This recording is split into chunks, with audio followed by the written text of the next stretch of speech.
longer. Kasi walang 49th trabaho session of the eh. Senate in the second regular session of the 18th Congress is hereby called to order. Senator Ronald Bato de la Rosa will lead the chamber in prayer.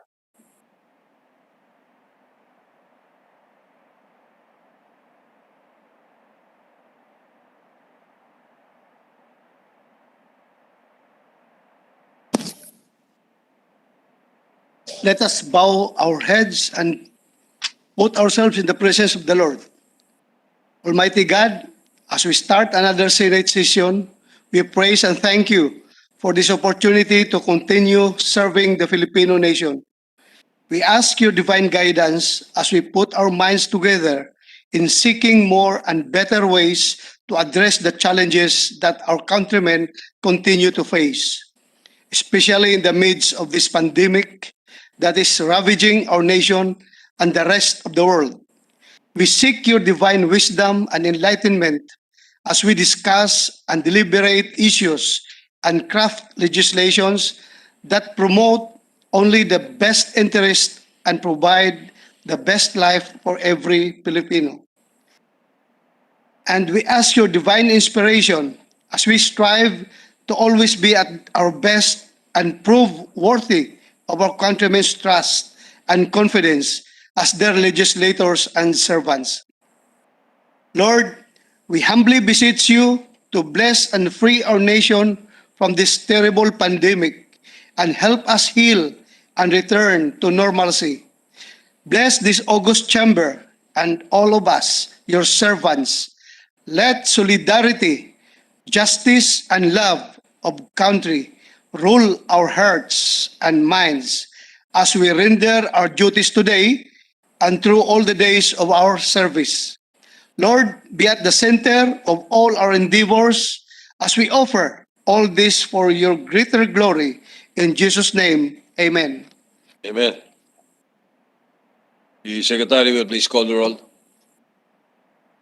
Roll call of members to Honorable Senators Angara, Hinay, Present. Cayetano, Present. De Lima, De La Rosa, Drilon, Present. Gatchalian, Go, Present, perfect pa. Gordon, Ontiveros,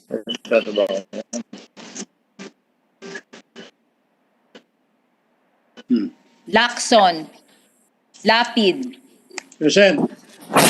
Marcos, Pacquiao, Present. Pangilinan, Present. Present. Pimentel III, Poe, Present. Recto, Present. Revilla Jr., Present. Lentino, Villanueva, Villar, Present. Zubiri, Present. Present. Senate President Soto III is present.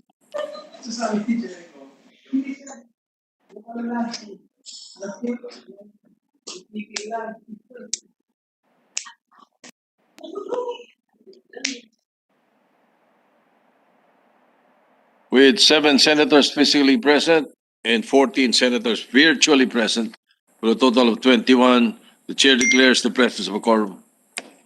Mr. President, Senator Pimentel. can you include the just-in-time presence of this representation? Sama ba siya? There are 22 22 senators present, including Thank you, sir. Senator Pimentel. Majority Leader.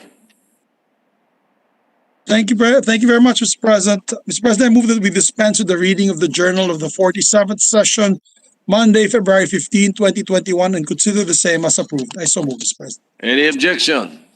Chair hears none. The journal is approved. Mr. President, I move that we proceed with the reference of business. Secretary will proceed with the reference of business. Reference of business, messages from the House of Representatives, letter from the House of Representatives informing the Senate that on 15 February 2021, it passed the following House bills in which it requests the concurrence of the Senate. House number 7808, an act amending sections 35, 37, 38, 39, and 40 of Republic Act number 4566, otherwise known as the Contractor's License Law, modifying the contractor's license renewal process, increasing fees, and imposing penalties for violations thereof. Referred to the Committee on Trade. House number 8552, an act granting Allied Broadcasting Center Incorporated a franchise to construct, install, operate, and maintain radio and television broadcasting stations in the Philippines. Referred to the Committee on Public Services. House number 8553, an act granting Palawan Broadcasting Corporation a franchise to construct, install, operate, and maintain radio and television broadcasting stations in the Philippines. To the Committee on Public Services. House number 8554, an act granting St. Jude Tadeus Institute of Technology Incorporated a franchise to construct, operate, and maintain radio and television stations in the Philippines of Surigao del Norte and other areas in the Philippines. To the Committee on Public Services. And House number 8556, an act renewing for another 25 years the franchise granted to Baycoms Broadcasting Corporation under Republic Act number 8718, entitled an act granting the Baycoms Broadcasting Corporation a franchise to construct, install, establish, operate, and maintain radio and television stations in the Philippines. To the Committee on Public Services. Letter from the House of Representatives informing the Senate that on 16 February 2021, it passed the following House bills in which it requests the concurrence of the Senate. House number 8631, an act granting Philippine citizenship to Bienvenido Morejon Marañon. To the Committee on Justice. House number 8632, an act granting Philippine citizenship to Kaku Ong Frank Williams Kwame. To the Committee on Justice. House number 8664, an act providing for the reapportionment of the province of Bataan into 3 legislative districts.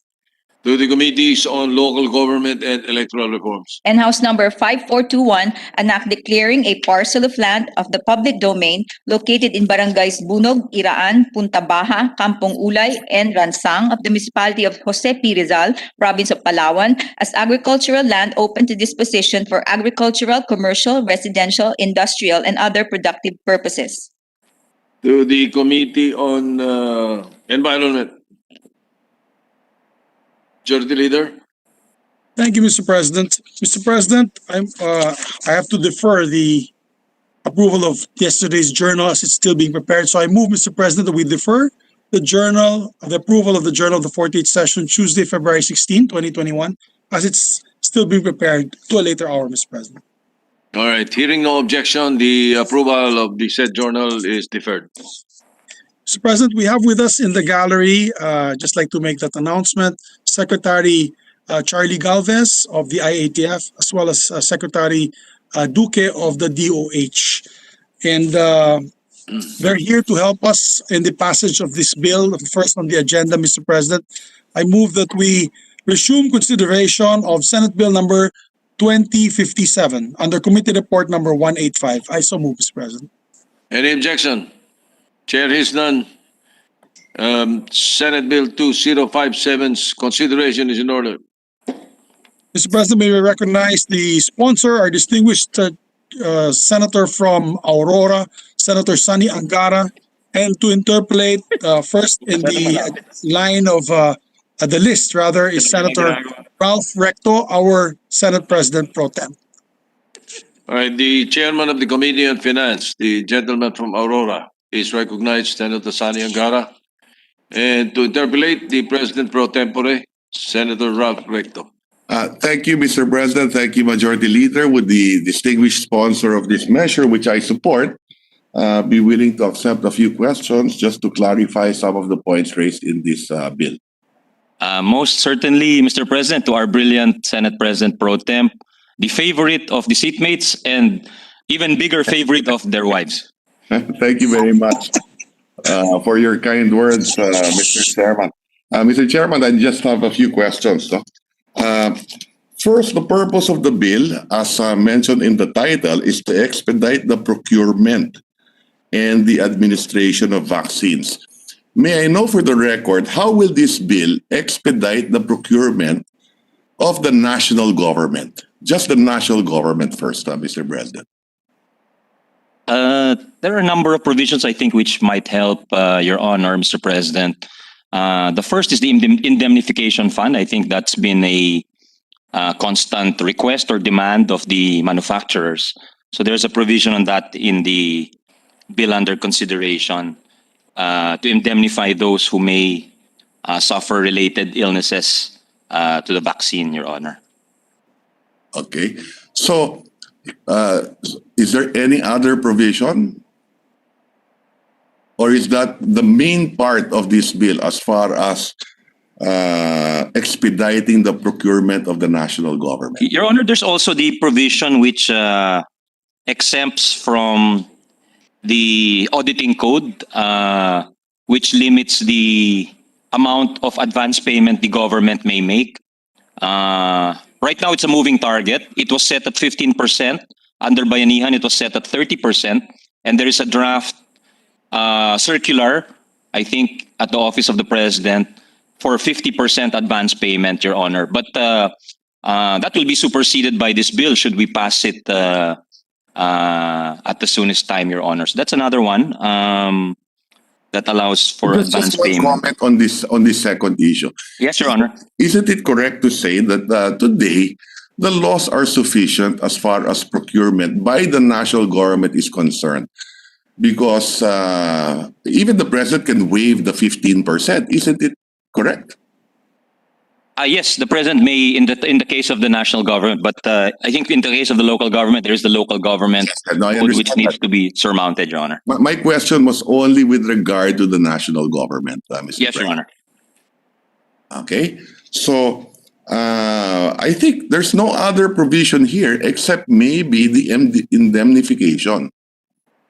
Now, the question is, why is it only now that the national government is telling us that apparently there is this requirement from the suppliers that we need to have a law on indemnification? Why only now? I understand that they've been talking to suppliers for the last how many months? Why only now?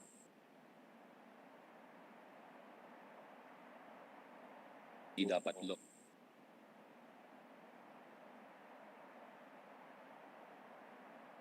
Your Honor, I'm speaking to for those online. I apologize if there's a lag, but I'm trying to solicit the information from the head of the vaccines are Mr. President, and according to him, it was not put forth as a requirement in the early talks with the manufacturers. Okay. In all these countries that these manufacturers have supplied the vaccines, do all of them have an indemnification law with regard to vaccines for COVID?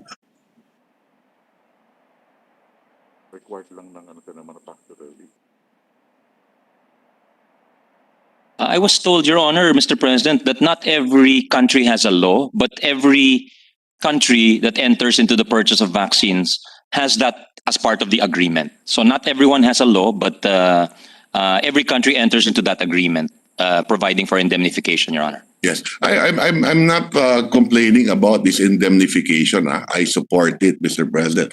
I'm just trying to wonder why we have not been able to sign any contract, the national government. Okay? And apparently, if I read the papers, ang latest na binibintangan ay wala tayong indemnification law. Okay, that's all I'm trying to point out. Huh? And I don't see anything here in this bill that will hasten the procurement by the national government. Okay. Okay. Now, okay. Question. Has the local government been able to sign, has any local government been able to sign a perfected contract with a supplier, and have they paid a down payment already?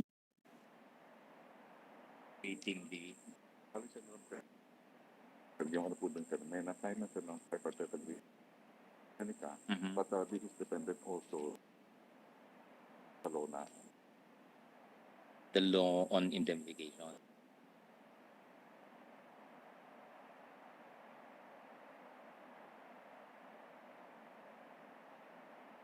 Sino yan? Who would you know? Yes, Your Honor. I was told there are a number of contracts which have been signed by local governments. Perfected. May down payment na rin. Down payment will be No down payment yet, Your Honor, but they're also waiting for the passage of this law, Your Honor. And during the hearings last week, Governor Cuo was telling us that local government chief executives are afraid that without legal cover, which this measure provides, they may be open to lawsuits given the provisions of the local government code, the auditing code, Your Honor, Mr. President. And I'm with you with regard to the purpose of doing this for local government units, Mr. President. Ulitin Thank you, ko Your lang, Honor. so the local government has signed contracts. The only problem is wala pa silang down payment. What about the private sector, Mr. President? Ang private sector ba may perfected contract na rin? Meron na po daw for 6 million doses, Your Honor. Okay. And they have a perfected contract and may down payment na yung private sector. Is that correct? I'm sorry, I was would I kindly request the gentleman to repeat the question, Your Honor? Yes. Apologize. Okay. The private sector, have they perfected contracts with suppliers already? And have they paid a down payment already? Yes, Your Honor. There's been a down payment made by the private sector. And what, 50% on down payment? Yes, Your Honor. Okay. What about the national government? Ang national government ba meron ng perfected contract? Wala pa ho daw. Wala pa. Nauna yung private sector. Opo. Opo, Nauna Mr. yung President. local government unit. no, tripartite agreement po yun. Yung sa local government unit, it is a tripartite agreement. Yeah, including the private sector sa tripartite agreement, isn't it? Yes, Your Honor. Nauna ho sila. Okay. So ang private sector may perfected contract, may down payment. Ang Yes, local opo. government may perfected contract pero wala pang down payment. Correct, Your Ang Honor. national government walang perfected contract, walang down payment.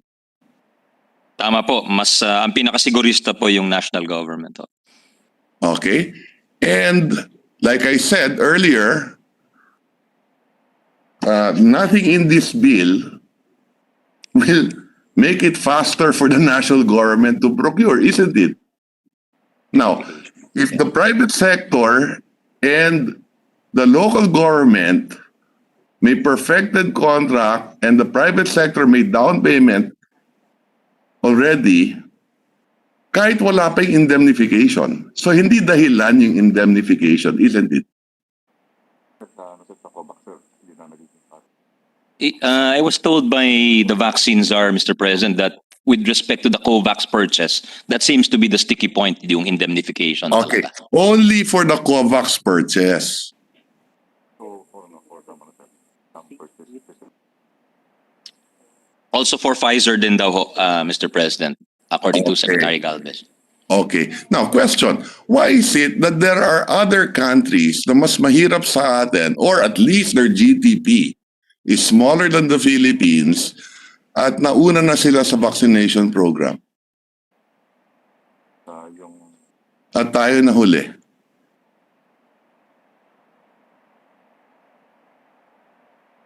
I'm not too aware of what other countries are doing, Mr. President, but according to the vaccine czar, some were donations, and perhaps they ordered earlier or ahead of us, and perhaps they concluded.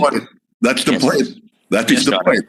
My understanding is that, let me give you an example, Singapore, their per capita income is bigger than ours.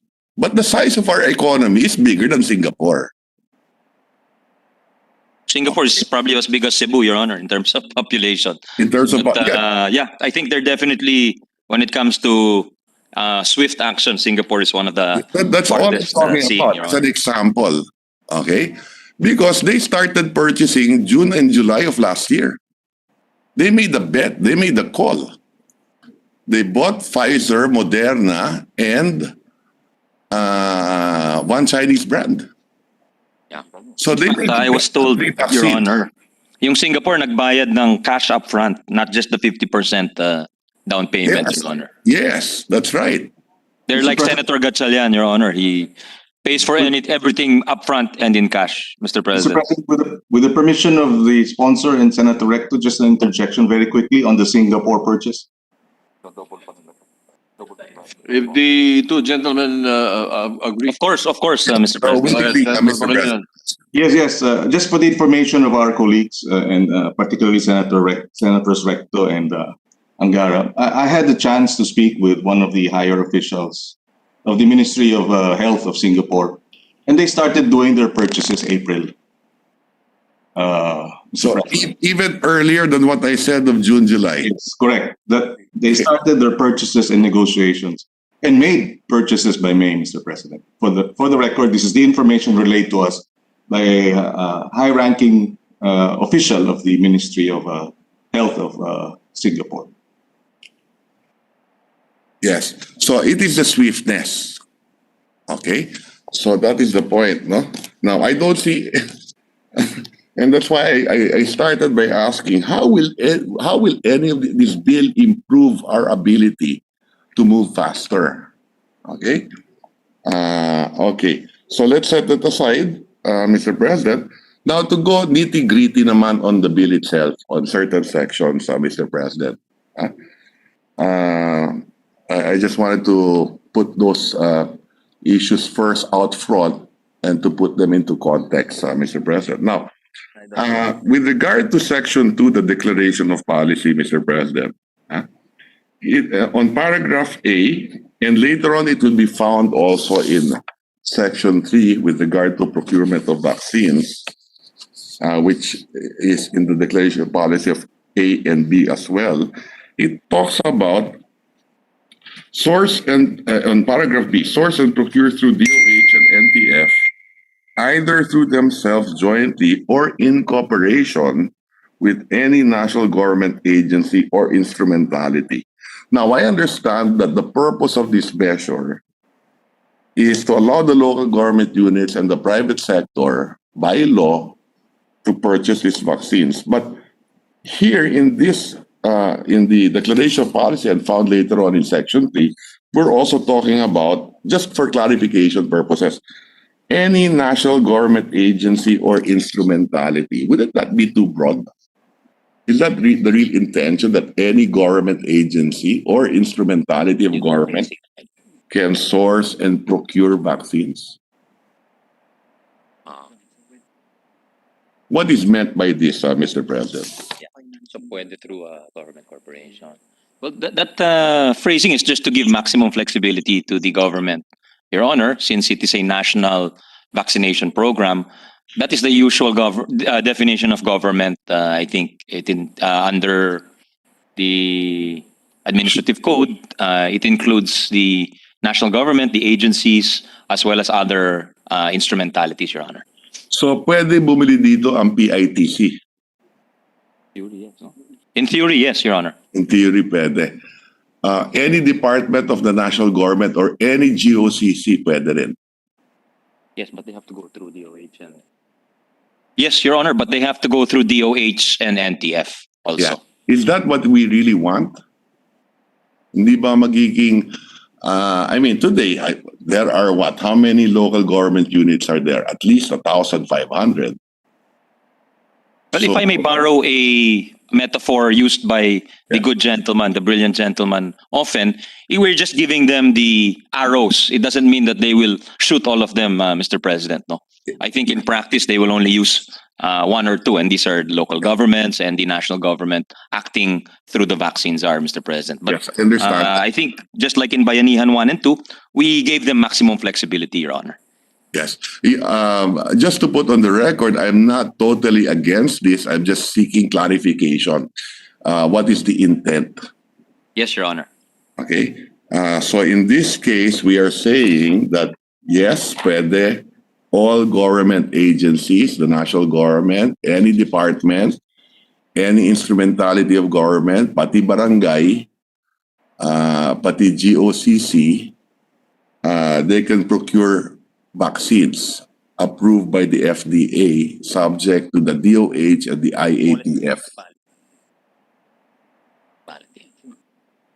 Different theory pwede, pero practical na. So, wouldn't there be a need to tighten it, or should we be more accommodating and more liberal and allow such a broad characteristic? Yes. The gentleman raises a very good point, Your Honor. I think this also was discussed partly and during Bayanihan 1 and 2 discussions. And again, I would adopt the thinking, I would hope this is the gentleman's thinking, to give them as much ammunition as we can, Your Honor. But as a practical matter, in theory, the wording of the measure is wide enough or expansive enough to include barangays in the purchase. But as a practical matter, I am discussing here with the IATF, the NTF, and the DOH, and they will say they will not allow barangays to purchase. The smallest political unit probably to be allowed to purchase would be the municipalities, Your Honor. Okay. Okay. Thank you for that response, Mr. President. And maybe at the appropriate time, we can take a look at this again, whether or not we leave it broad or we tighten it. Okay. Yes, Your Honor. Thank you for that. I just wanted to see clarification on the intent, Mr. President. And I'm satisfied by the response of the sponsor of this bill, Mr. President. Thank you, Your Honor. Yes. Moving forward, Mr. President, how will it work in Section 3 here? No. In effect, what we are saying here is that, isn't it that the NTF will be the one solely responsible? We are authorizing the NTF to negotiate and approve all the terms on the procurement of vaccines. Is that correct? Yes, Your Honor. That is provided in the measure in Section 3, as you pointed out. Okay. So the question arises, no? I understand the purpose why. Okay? Why we want them to do it. Okay? The problem is, as we have established earlier, the private sector has perfected contracts already. Nag-down payment na. The NTF has not perfected a single contract at wala pa rin down payment. Well, I think it needs pointing out, Your Honor, Yes. Mr. President, that even those perfected contracts were in conjunction with the NTF. So duman pa rin po sila. Yeah. But you know, how come they perfect? Yeah. Yes, ma'am. So you know, I'm just trying to, you know, I'm just taking this opportunity. Remember, we had a committee of the whole, no, last January on the vaccination program. Okay? Yes, Your Honor. And now that there is a bill in front of us, we are continuing the discussion now on our vaccination program. And we know right now na mas mabilis yung private sector. Maybe there's something that the private sector can teach the NTF on how to go about this. Less limitations.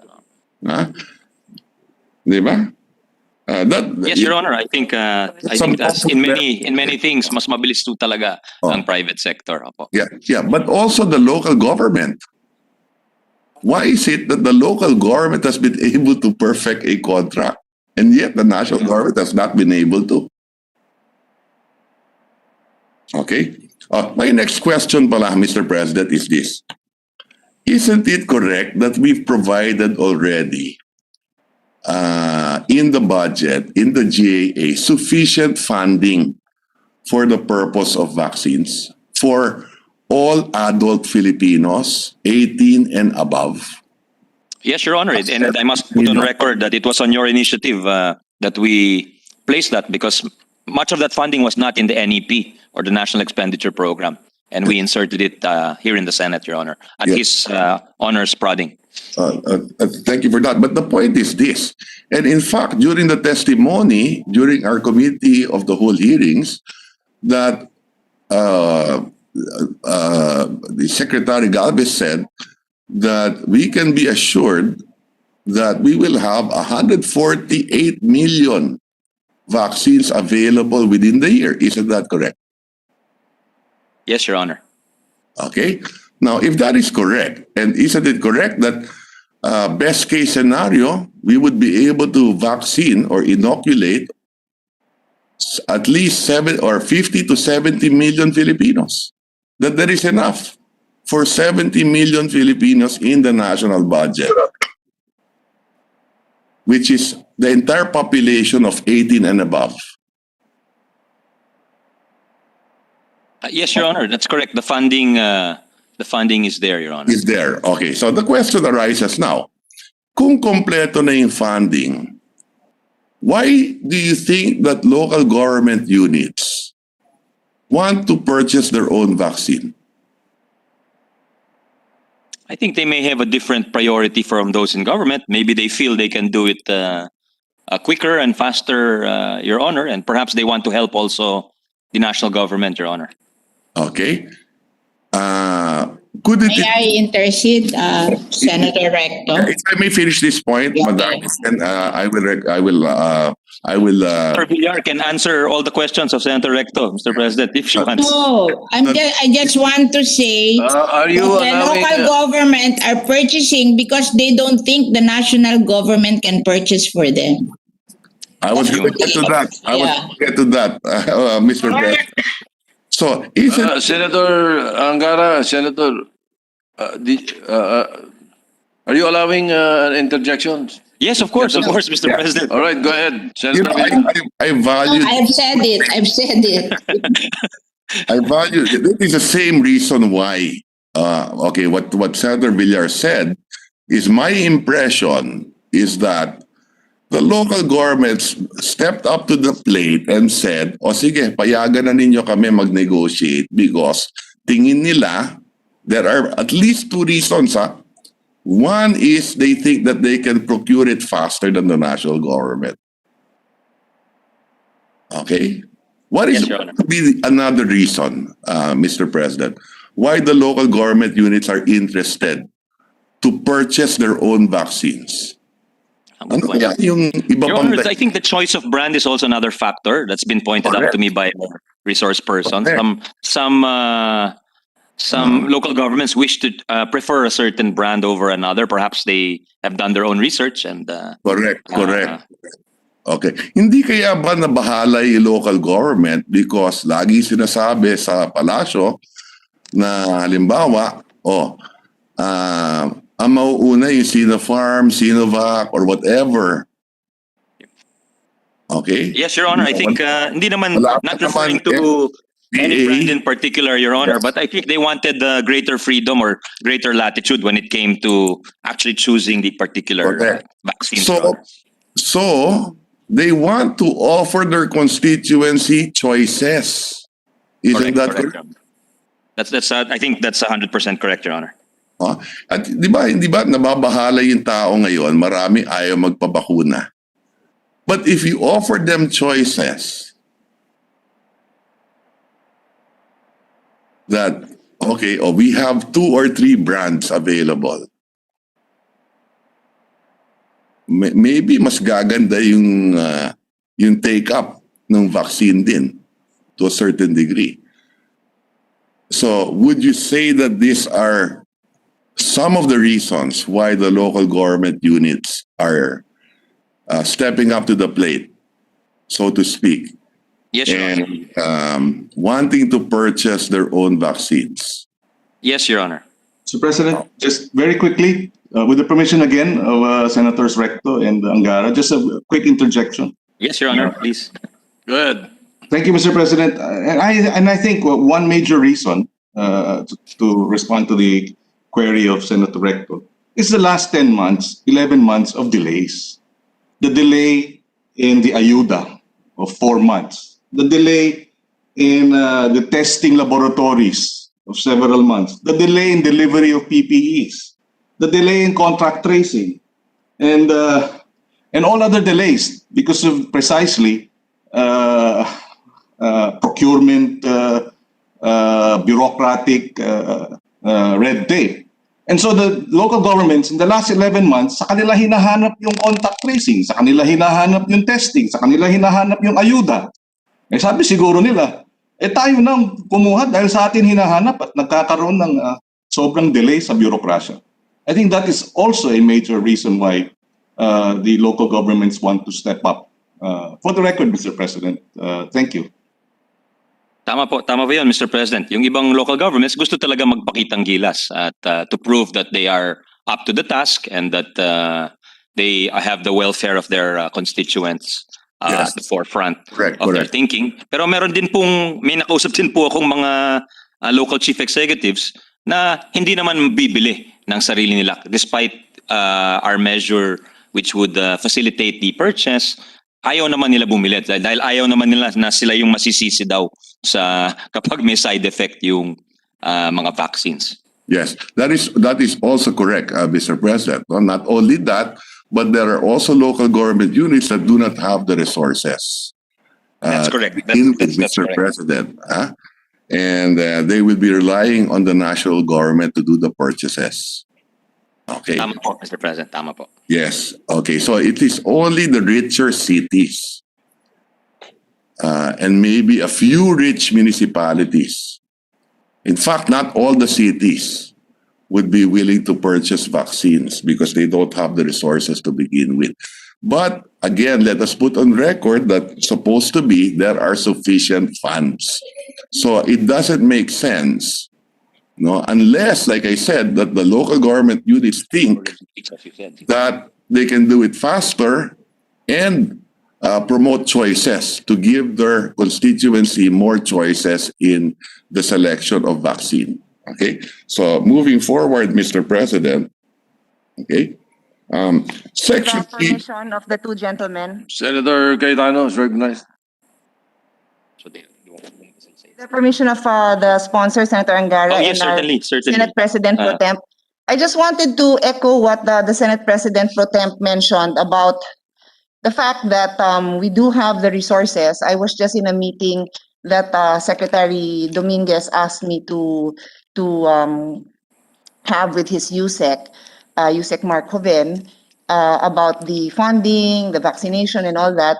And clearly, there is funding. No, we have the multilateral agreements, loans that are available. The facilities are available, and it will cover the entire population that we want to vaccinate. So it continues to confuse me. I've brought this up in the two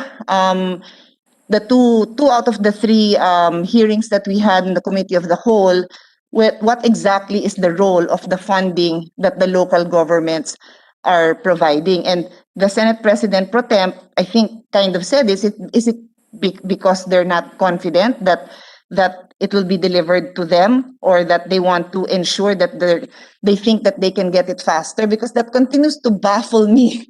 It baffles me to no end that the government has set up this multilateral facility that is available at very good terms, and yet local governments, because they want to take care, I know that, because they want to take care of their constituents, are also setting aside funding. And I kept on saying, I wish this could be clear, because that is funding that they could be using on other aspects of the expenses related to the whole vaccination, the whole healthcare, and the whole recover from COVID. So I just put that out there because it continues to baffle me. And I don't seem to, no one is telling them not to, because they want to take care of their constituents. We understand that.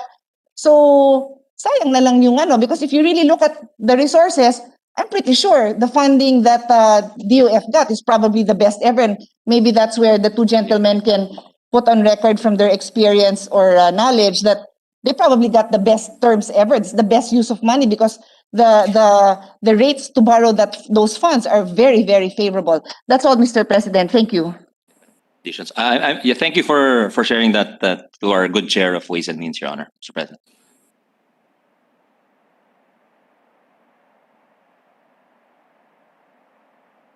Senator Villar is raising her hand. Go ahead. Basically, it was a question to the good sponsor. No, are you like me, equally baffled?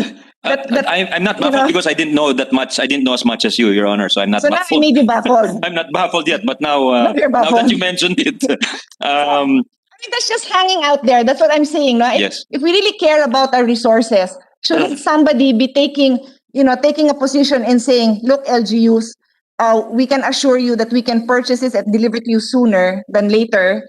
And therefore you can use, that's going to be a few millions for those who propose to set aside funding for that, right? So yun lang naman for them to be able to think about this. Kasi like I said, nobody questions that their desire is to make it available to their frontliners and the most vulnerable of their population. But I just feel it's a lack of coordination or lack of I was about to say that, Your Honor, it could be an Yes. information asymmetry. Maybe the local governments do not know about this, and perhaps No. the information has not been disseminated enough for them to make their decisions. Mr. the President. Senate President Pro Temp said that it's just their level of confidence that if they do this, they feel like this will ensure that it gets to me sooner. Yes, yes. But is that true? Is that true? So, and Secretary Duque, who is sitting behind the sponsor, is shaking his head. So, you know what I mean? Let's be clear about these things because this is valuable resources that could be used maybe to have more safety guards in place so that kids can go back to school. It's 11 months. Yeah. So, I mean, it's all related. Yeah, I see her point, Your Honor and Mr. President. Again, let me reiterate, Mr. President. So one is the speed in getting the vaccines, and that's why the local government units want to do their purchase. And the second is to provide their constituency with choices. Kasi nababahala sila in the beginning, para sinasabi, kung ano yung nandyan, yun ang ibibigay sa inyo. Diba? And referring to some Chinese branded vaccines, not that I'm against it, Mr. President, pero nababahala yung mga ibang local government units. And precisely why? Let me ask now the sponsor. Has any local government vaccine, what are the brands of the local government vaccines have they lined up to purchase? Mostly AstraZeneca, Mr. President, Your Honor. Mostly AstraZeneca, di ba? Yes, Your Honor. Meron ba nag-line up for Sinopharm o Sinovac? Before you answer, Senator Villar is seeking the floor. Go ahead. Wala pa ho. If I may answer, Mr. President, before Okay. Senator Villar, wala pa ho daw dun sa iba kasi hindi pa daw bukas yon sa mga local governments. Kami kasi, Senator Recto, in Las Piñas, we bought two kinds, AstraZeneca and Novavax. Yes. We ordered, Yes. and they have signed it. Oh. Yes. So, Thank you for hindi lang AstraZeneca. And we are, Senator Recto, we are buying because we're afraid that there will be no vaccine that will arrive in Las Piñas. And even the private sector, kaya sila bumibili, natatakot sila na walang vaccine na dadating sa kanila. Yung tagal natin ng pagbili ng vaccine, parang dinadoubt nila kung may dadating na vaccine. Kaya hindi sila, this is not misuse of resources. I told our mayor na kahit wala ka nang magawa sa Las Piñas, basta i-vaccinate mo mga tao, matutuwa ang tao sa'yo. So we're buying. We're buying for the whole use of Las Piñas except our yung, di ba may entitlement tayo sa COVAX na 20%? Yun lang ang hindi namin binili, yung entitlement sa COVAX. Okay.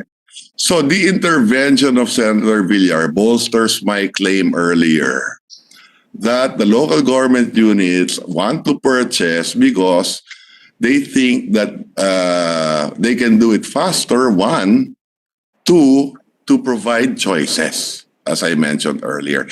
Even if there is sufficient resources supposed to be at the national government level. Okay? Yes, Your Honor. Yes. So thank you for that. Moving forward, Mr. President. Okay. So, and in fact, mauuna nga yung local government and the private sector. Some local governments will be ahead and the private sector will be ahead kasi they have perfected contracts already. Hindi daw ho. Ang mauna talaga is the national government, Your Honor, kahit na perfect na po yung sa local governments. Yes. Mauna pa rin daw ho yung national government. Mauna yung national government because of the COVAX facility. At saka yung donation ng China. Yes. I suppose, di ba? Yung Novavax daw ang mauna according to Secretary Galvez. Okay, Mr. very President, good. Your Honor. Very good. Okay, but the point is, meron local government na mauuna din. Kasi nauna. They will be among the, after the frontliners, I think they're set to receive it second quarter, third quarter. Yes. Third quarter daw yung mga local governments, especially yung mga nauna, Mr. President. Okay, understood. Okay, so let's move forward, Mr. President. Now, also in Section 3, there is a provision here, and not that I'm against it again, or in favor of it. I just wanted to find out why are we putting a limit to the advance payment of 50%? I'm sorry, I was interrupted by Secretary Galvez talking to me at the same time, Your Honor. With apologies, may you repeat your question? Yes, no problem. Why is it that there is a limit of 50% for advance payment? For the local governments, Your Honor? Yes. That was inserted by our colleague, Senator Pangilinan, because he believes that so there would be no crowding out effect, Your Honor. So No, we're the talking about. prioritization, I think, No, we're talking needs to about. be maintained. We're talking about the 50% advance payment, not the 50% of the population. Well, the 50% advance payment, I think, Your Honor, is the standard practice adopted by the pharmas and manufacturers, Your Honor. So I think it was just to conform with that.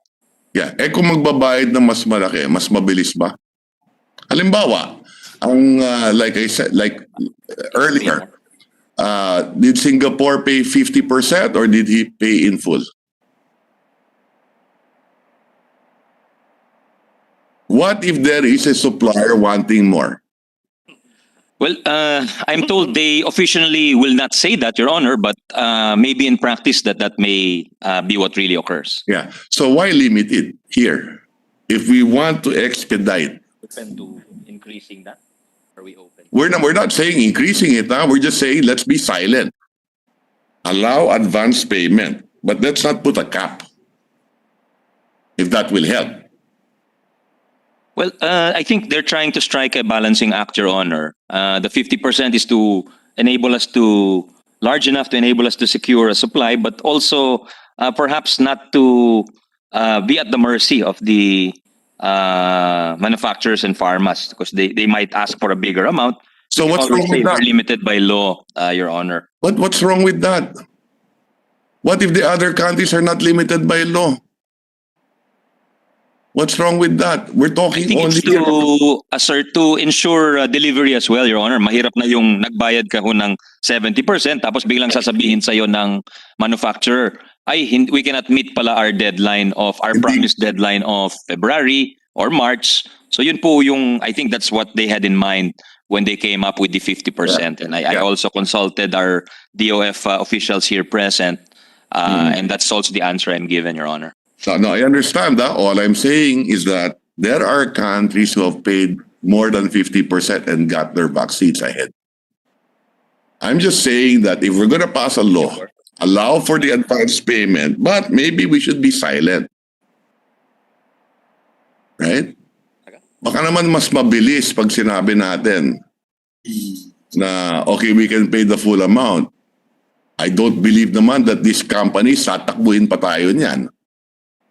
They're pointing me to the experience of Thailand, Your Honor, for instance, where I think they went 100 million doses for, Indonesia, for AstraZeneca, and suddenly they were told that they would not be able to meet the deadline, Your Honor. Yeah, so but that is a supply issue. I understand that, but that is a supply issue, I suppose. No.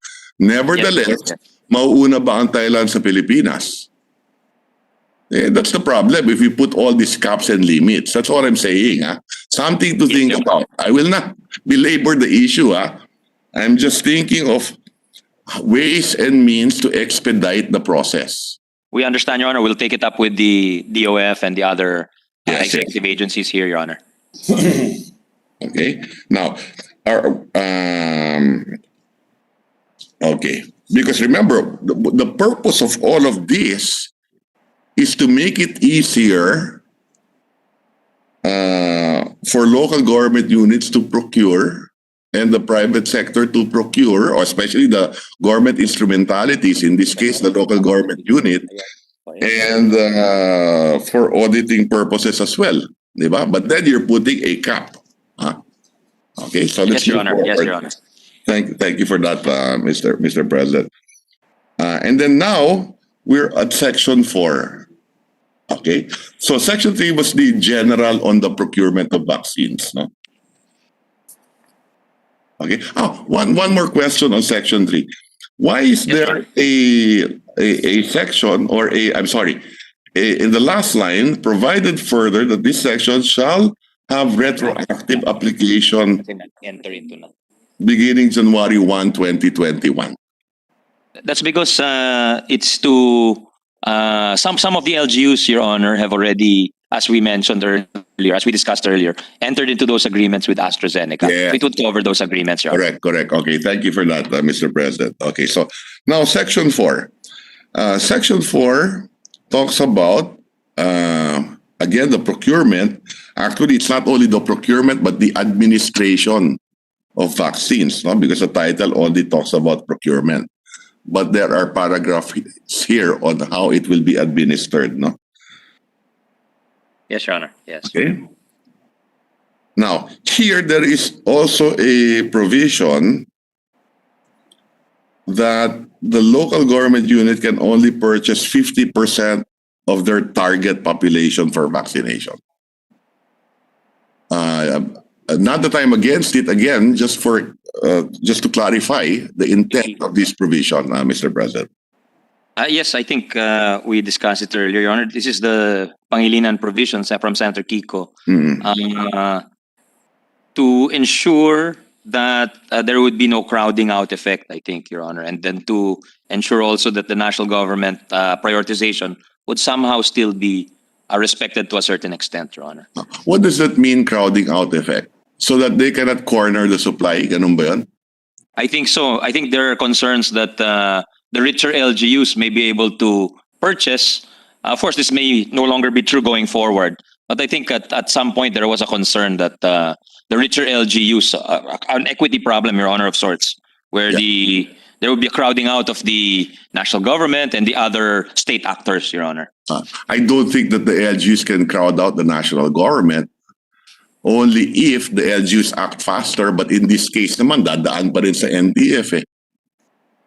Yes, you're correct. Since the current procedure is to go through the NTF, there will be no, and under the bill also, it preserves that arrangement, Your Honor. So Yes. talagang maayos po yung pag-procure natin, I think. All I'm saying is that my impression is this, Mr. President. No? The national government, if it gets its act together and purchase the vaccines, if the LGU wants to buy more and give the best possible vaccine to its constituents, and then the national government purchases whatever is available in the market, right? It can give more now to the less developed, less rich LGUs. Mas marami pa mabibili ang Pilipinas. Yes, definitely. We agree with you, Your Honor. And that's part of the philosophy or the moving philosophy behind this measure is really to put all the resources and put all the wherewithal together towards the same goal. Yeah, and that's why I'm saying that my impression is that there might need not be a cap. Because ilan lang ba? Okay, let me ask the question. How many have listed, LGUs have listed with the NTF? Ilang LGUs ang nag-list?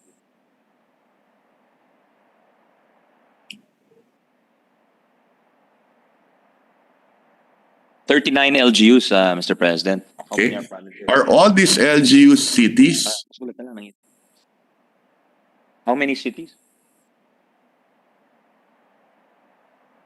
16 cities, all of the ones in Metro Manila, Mr. President. Okay. Still awaiting, begging your indulgence, Mr. President. Okay. Assuming, and what did they order? Did they want to order 100% for their population? Anong bang gusto mo? I mean, the adult population? Their targeted population, or did they just order 50%?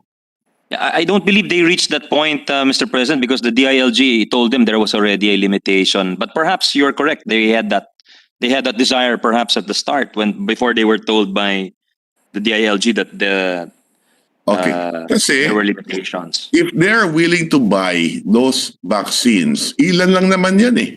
Ang may pera para bumili eh. Then the national government, the allocation for that particular city, they can now give it to the countryside kung walang cap, ha? kung walang cap? Something worth considering. I understand the basis for the cap. Yeah, sure, Your Honor. We're open to that. Perhaps we need to discuss it with the author of the Mr. President. proviso. Yeah. I think, Mr. President, I think Senator Lacson is raising his hand with the indulgence of Senator Recto. Yeah. Senator Lacson is recognized. Thank you, Mr. President. With the permission of the Senate President Pro Tem, just to Yes, pursue the point Mr. President. Yeah. on the 50% cap. The point is, just to be consistent with the desire to attain herd immunity, and this is at 75 to 85%, would it be possible to increase the cap to 75% at least instead of 50%? So LGUs may be, who may be capable or who have the wherewithal to procure vaccines more than 50% as required by the bill, by the measure, can we at least improve it or increase it to 75%? Your Honor, the officials here present are imposing no objection, Your Honor, to Thank you. to your proposal and Senator Recto's proposal. As a- Maybe we should ask Senator Kiko if he's amenable to that. As a matter of fact, that would be one of my amendments. Thank you, Your Honor. At the proper time. Thank you, Mr. President. Mr. Thank you, President, I have no. the gentleman from Cavite. Mr. President, Senator Pangilinan is raising his hand. Senator Pangilinan, go ahead. Senator Thank you, Mr. Pangilinan. President. Thank you, distinguished sponsor, and with the permission also of Senator Recto, who has the floor. I have no objections, Mr. President, on lifting the cap. The only reason why I raised that was I did not want to have inconsistencies with the law and the policy of the IATF. In fact, I raised this during the committee of the whole hearing. Why is there a cap? Especially for Metro Manila, where you have I'd like to think, one of the hardest hit in terms of COVID. You'd like to have as many people vaccinated. And so to limit it at 50%, Mr. President, I feel the proposal earlier by Senator Lacson is meritorious. I was only proposing it so that there was no inconsistency. We didn't want the left hand not knowing what the right hand was doing. But if there is the IATF interposes no objection, Mr. President, I'm more than willing to have that cap set aside, Mr. President. Thank you, Mr. Right, President. Thank you, Sen- Senator Pangilinan, for that. Sen- That clears up the matter, I think, and the road is open to an amendment for that provision, Mr. President. All right, Senator Villar, raising his Yeah. hand. 35, talagang 65% lang naman ang mababaccinate because 35% are below 18. So 65% na lang talaga ang babaccinate. And then we will be given 20% of our population by COVAX as free. That is the provision of the program of the WHO. So you remove another 20%. Kaya talagang ang bibilhin lang talaga somewhere along 50%. That's the maximum. Thank you, Your Honor. But just to clarify here, we're talking here of the target, not the entire population, as provided for in the bill, Mr. Get na yun. Oo. Okay? So when I talk about the target, I'm talking about the 70% na 18 and above talaga, or 65%, whatever that number is. So you're talking of the target. Yes, because the bill talks about the target, and the target, the 100% target is 65% of the population, which is 18 and above. Yes, yes. Okay, so the Mr. target President, population for vaccination. I'm yes. learning so much from the two stalwarts of the Nacionalista Party, Mr. President. No, that we computed that when we bought for Las Piñas. So your total population times 65% because 35% are below 18. So Correct. 65 na lang, and then COVAX will give you 20% because that is the provision of that free from the WHO. So matitira sa'yo is really something like 50%. Yeah. Okay, but Of the still, population. there is a cap. Okay, now, Let's think of having it. said that, when we talk about the COVAX, since it was brought up, yung 20% ng COVAX is not the entire population, isn't it? It is also the target population. Mahirap na. Mr. That's 20% of the population. Can Chairman, we I don't know. Is there a question addressed to me, or Yes, are the the question two the stalwarts talking to each other, Mr. No, President? no, you can answer because I don't know what is the interpretation of 20% really. I assume it's the entire population. So I Precisely. might be wrong. Precisely why I'm asking for a clarification with the sponsor, since the IATF secretary is with us today. When we talk about the 20% ng COVAX, is it talking about the entire population or the target population for vaccination? Yeah, the bill provides target. That's correct, Your Honor. And according Secretary Duque mentioned in the course of the debates, it's no longer 20%. It's 15% that will be donated, Mr. President. Yeah, 15% of the as an addendum. population or the target population? Of the total adult population. So I guess that I suppose The total target. adult is synonymous with target, Your Honor. Correct. So that's clarified. Thank you for that, Mr. Chairman. Okay. So again, the point that I raised and the point of Senator Lacson is still valid. Okay, because we're saying Corrected, Your Honor. I've been corrected by the very valid.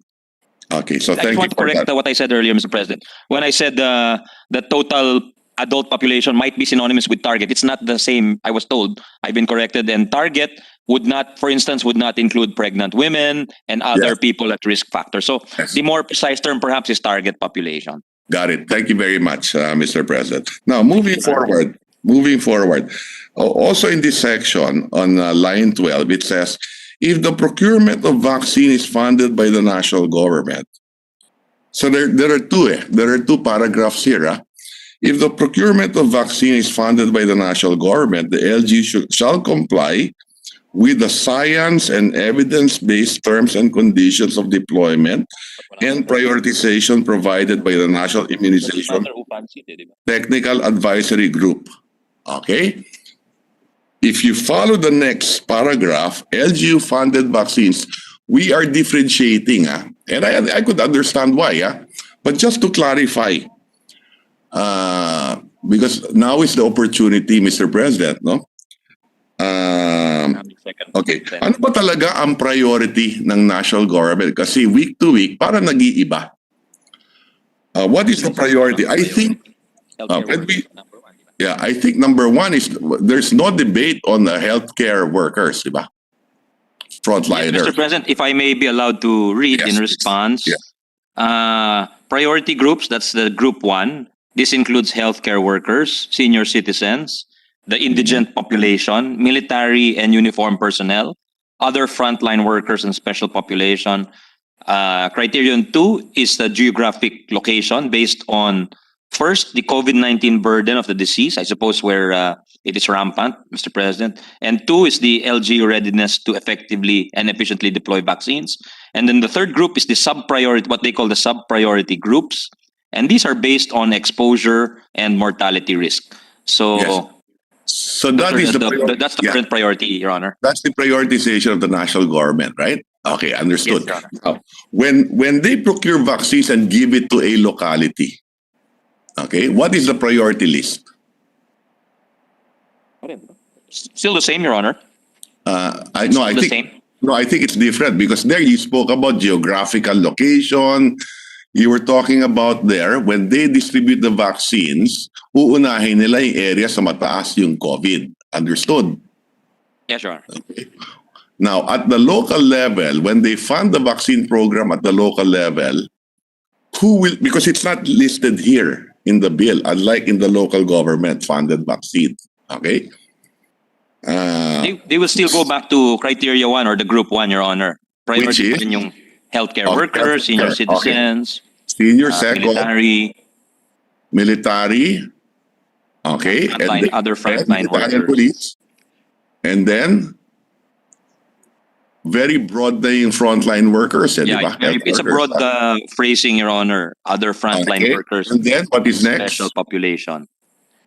The next is yung group 2, yung based on geographic location. So depending on the COVID burden and as well as the LGU readiness, Your Honor. Yeah, but we're talking already here about binigay na sa LGU eh.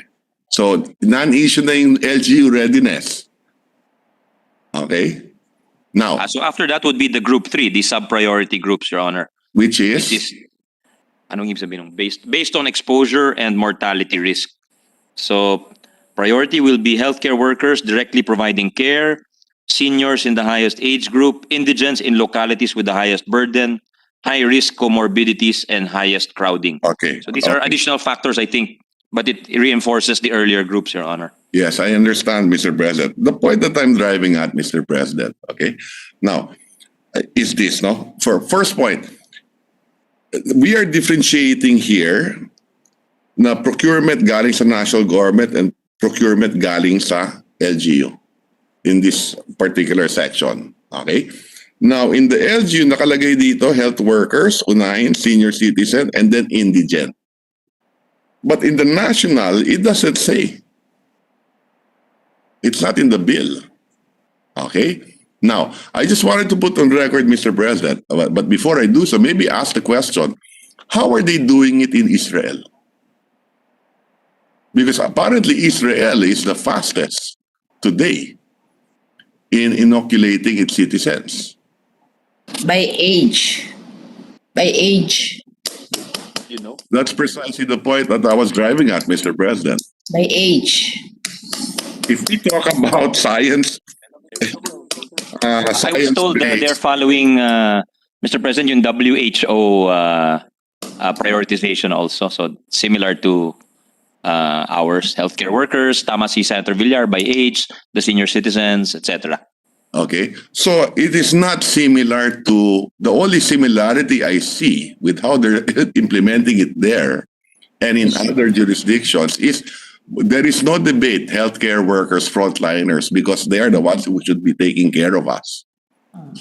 Okay? Second, yung senior citizen, dahil marami dyan may sakit na and sila yung tinatamaan ng COVID. Yeah. Opo, opo. And then the third, you make comorbidity. And then next to that is by age na. The younger you are, the less susceptible you are. The older you are, the more susceptible you are. Would this honor want to reverse that, Your Honor, to protect some of his those close to his heart, Mr. President? My wife would already be eligible as a senior citizen, Mr. President. Okay, I may not be eligible yet. Yes, Your Honor. But having said Very that, young. yeah, but having said that, Mr. President, I suppose that the national government can take a look at how are they doing it in Israel, in Ireland, in the UK, and in other jurisdictions that have had successes. Yes, Your And Honor. I think that's a very good suggestion. Because, now, in the US, the CDC has a recommendation. Okay, but it is up to the state to do it the most effective and efficient way. So may local autonomy din. If they think that their priority should be different so that they can inoculate more people immediately. Okay, they have that capability. yes, Your Honor. Okay. Seems like a sensible approach, Mr. President. Yes, so maybe at the appropriate time we can adopt certain amendments here, looking at best practices. Yes, we are open to that, Mr. President, Your Honor. Yes, thank you for that. Now, one last question on this particular section. When we talk about here of indigent persons, are we talking about the 4 Ps? Just to be clear. Basis, yun ang basis. Yes, Your Honor. So 4 Ps. Ilan yun?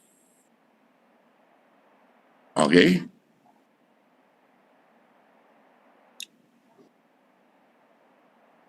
Yes, Your Honor. It's the 4-piece. And then incidentally, yes, okay, so thank you for that response, Mr. President. Incidentally, what is the plan of the DOH and the IATF? Saan ba talaga i-inoculate yung mga kababayan natin? Will they be in hospitals?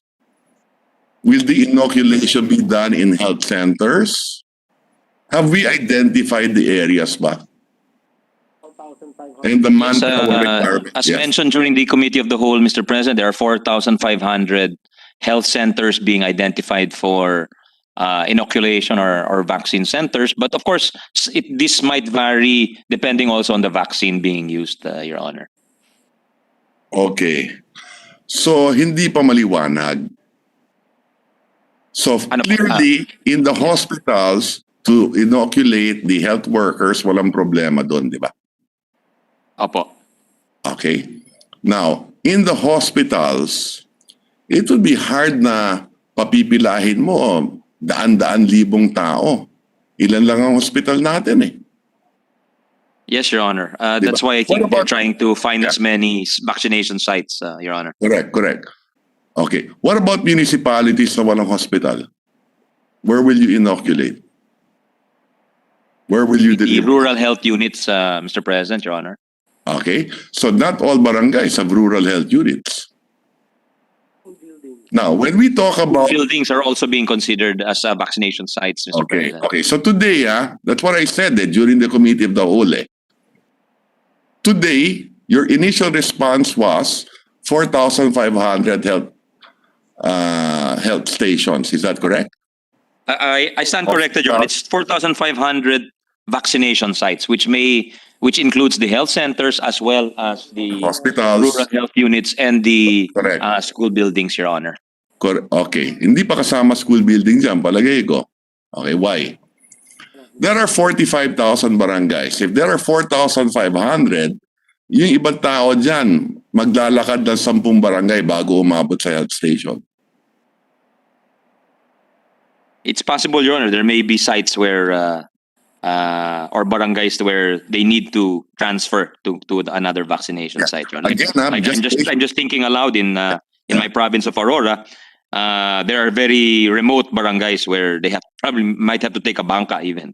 Yeah, correct. No, but on the average, there are 45,000 barangays, and if there are 4,500 stations, 10 barangay ang lalakarin mo to get inoculated. Well, averaging it out, yes, Your Honor. Averaging Yes. it out. Yes. Okay. Now, if you're going to do it in the schools, then almost all the barangays have schools. Correct. Mas Correct, mabilis. Mr. President. Okay. So something Tama po, I tama think po the yun. DOH and the IATF should really study moving forward, no? Especially once the vaccines arrive at sabay-sabay na yan later on. They're doing as you suggested, Your Honor. Yes. Okay. Okay. So thank you for that. And then, okay. Then you have here, when we talk about in this section, to ensure transparency, the LU shall also submit a master list of the names and profiles of the residents in the respective localities who are eligible to receive the vaccine to the national government. That would be the entire adult population. What is the reason for giving a list? 50%. Your Honor, are you asking me if that is equivalent to the adult population? No. Why is there a need to give this list? It was a request of one of our colleagues, Your Honor. We accommodated that amendment. So it is not clear. What is the reason? Kasi dagdag trabaho lang yan eh. Okay? The idea here is to inoculate, to eligible It Yes. is the entire adult population who is eligible, right?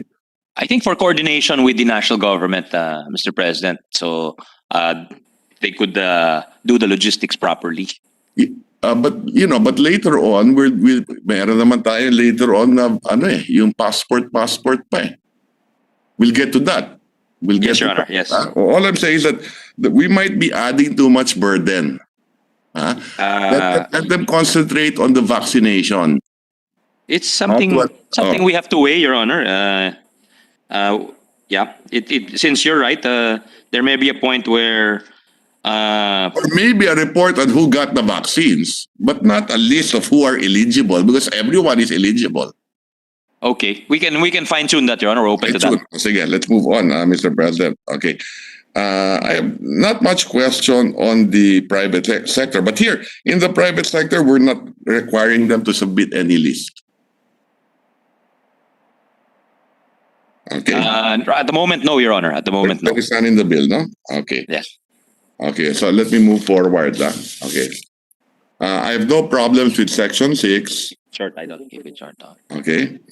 What is the meaning of Section 7? How will this operate, Mr. President? Section 7. This is the authority to make recommendations based on preliminary data from phase 3 clinic. I think this is a Cayetano amendment from our chair of the Committee on Ways and Means. She just wants It to ensure reiterates, that yeah, it only reiterates what is in the law, in the Universal Healthcare Law. Is that it?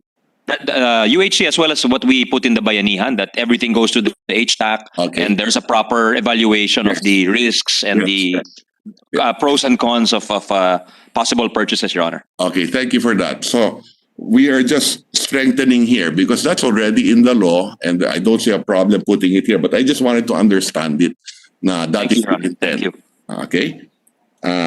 Okay, so let's move forward.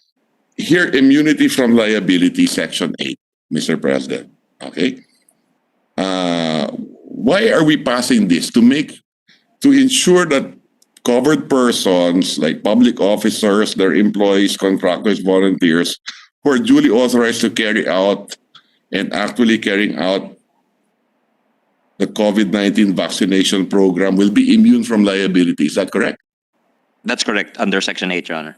Okay. So why is there a need for the Secretary of Health to provide the guidelines if we are saying that they're already immune? Well, I think the phrasing of the law is quite general. Perhaps there may be a need to identify who exactly are these public officers, who exactly are these employees, who exactly are these contractors and volunteers, Mr. President. Okay. So at the proper time, what we can just do here is just make sure that they're immune from liability. Yes, Just Your Honor. general That's the intention of the provision, Your Honor. So there's no need for the Secretary of Health to provide guidelines and so on and so forth. Baka magka-problema pa tayo dyan later on, eh. Is that correct? Your Honor, I think for the effectivity, I think if you look forward to page 7, section 13, line 17, there is a provision which we have put in a lot of our recent laws where the non-promulgation of rules shall not prevent the immediate implementation of the acts. This is born out of our experience with certain agencies taking a long time to issue regulations, Your So Honor. not to take too much time, I will leave this section to the final points that will be made later on by the minority leader. I'm Thank you, Your Honor. he will tackle this issue as well, Mr. President. So I will leave it to his better judgment. Now, on Section 9, Mr. President, on the National Vaccine Indemnity Fund, why are we know that it will be the PhilHealth who will do the compensation. Is that correct? Yes, Your Honor. We are appropriating 500 million from the contingent I'm not fund there as yet. augmentation for I'm not PhilHealth there yet. funds. Who will implement this? Wouldn't it be the PhilHealth? Yes, Your Honor. Yes. Okay. Have you seen the financial statements of PhilHealth, the most current? Are you familiar with the financial statements of PhilHealth? I'm one thing I'm sure of is I've not studied it as well as the good Senate President pro tempore. Okay.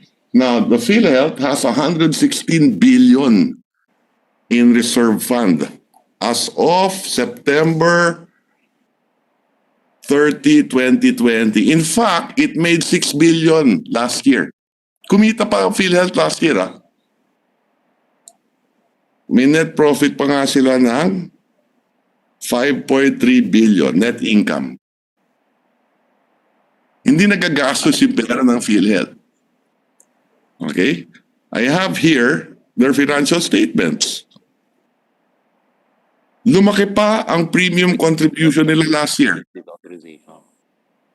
as of September. Okay? So why is there a need to provide them an additional subsidy of 500 million? I think, Your Honor, it's to this also was this provision was crafted in coordination with the Finance Department and the Office of the Minority Leader, Senator Drilon, to provide a minimum funding, since this is the demand or the request of many of the pharmaceuticals and manufacturers for the purchase agreements. We have, Your but Honor. baka hindi nila alam. Here, I have a copy of the financial statement. I don't know if you can see that in the screen. We can see it, Your Honor, as of September 30, 2020. Yes. Yeah, and I can show you here how much money they have. Okay?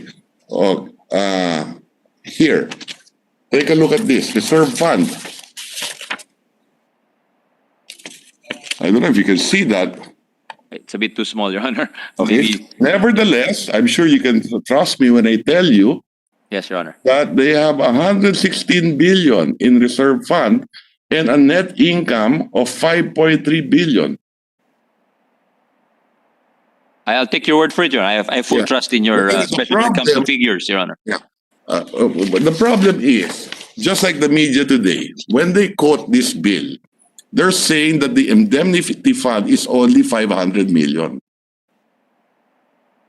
When That's not quite accurate, Your Honor. The That's not 500 quite- million is meant to augment the funds of Augment, PhilHealth. correct. Yes, Your Honor. Correct.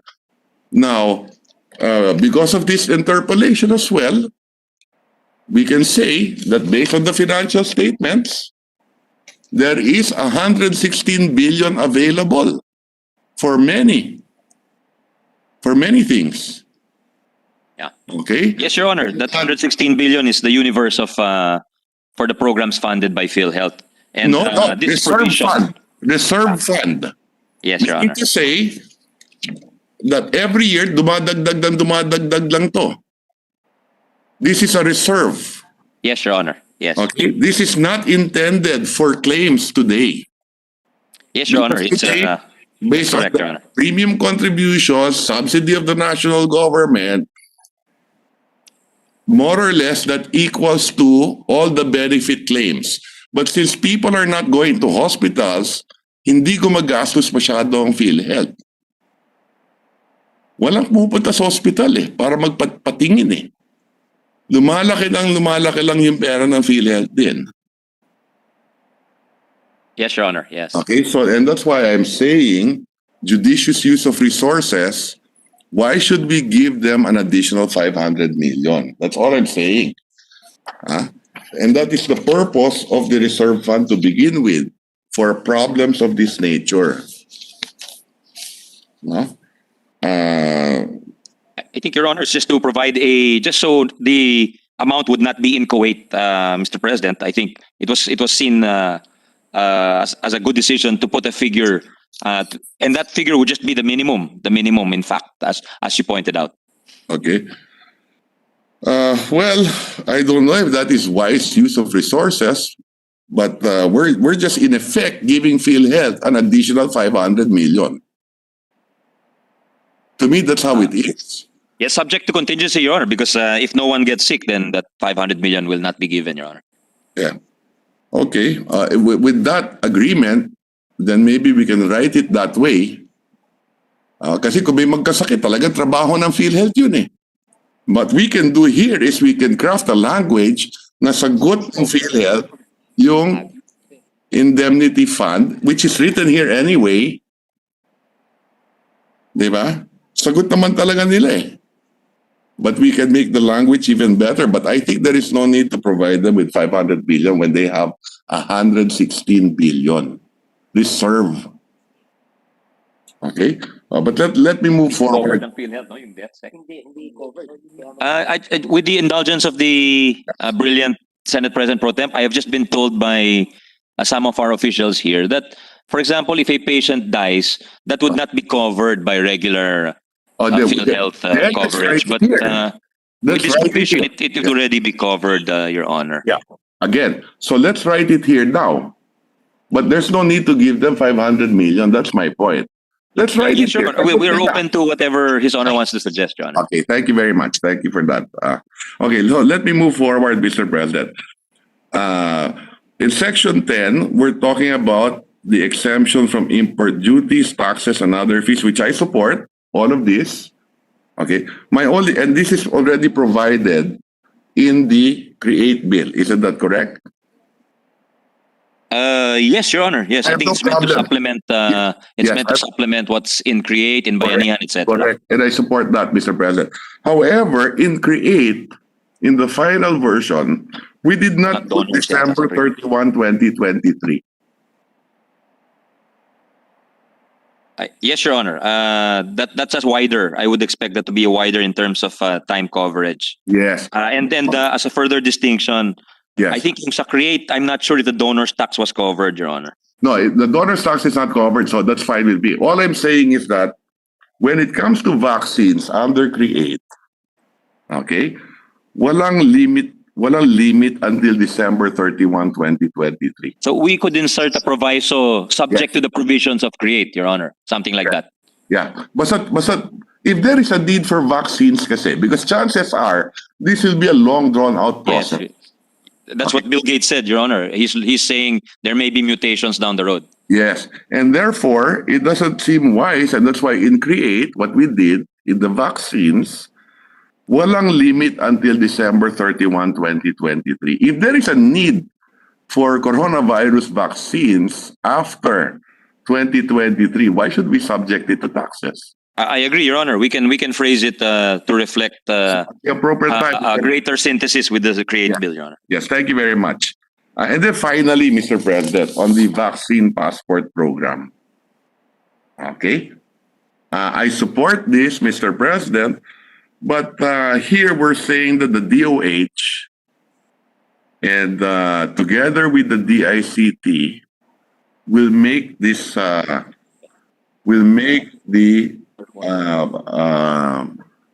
vaccine passport program. They're the two government agencies tasked to do the vaccine passport program. Is that correct, Mr. President?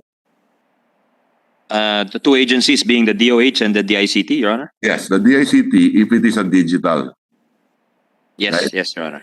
Okay, now having said that, Mr. President, what about the local initiatives? Because sometimes the local governments are better in doing this. Could we add a proviso later on that a local initiative on a vaccine passport pwede ma-accredit halimbawa ng DOH o DICT coming from the local government?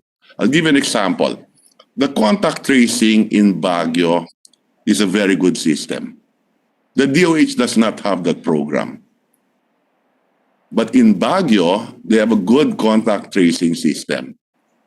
They have an app that is widely used in Baguio. Even for those visiting Baguio, I went there last January and I was able to use the system. It is pretty good.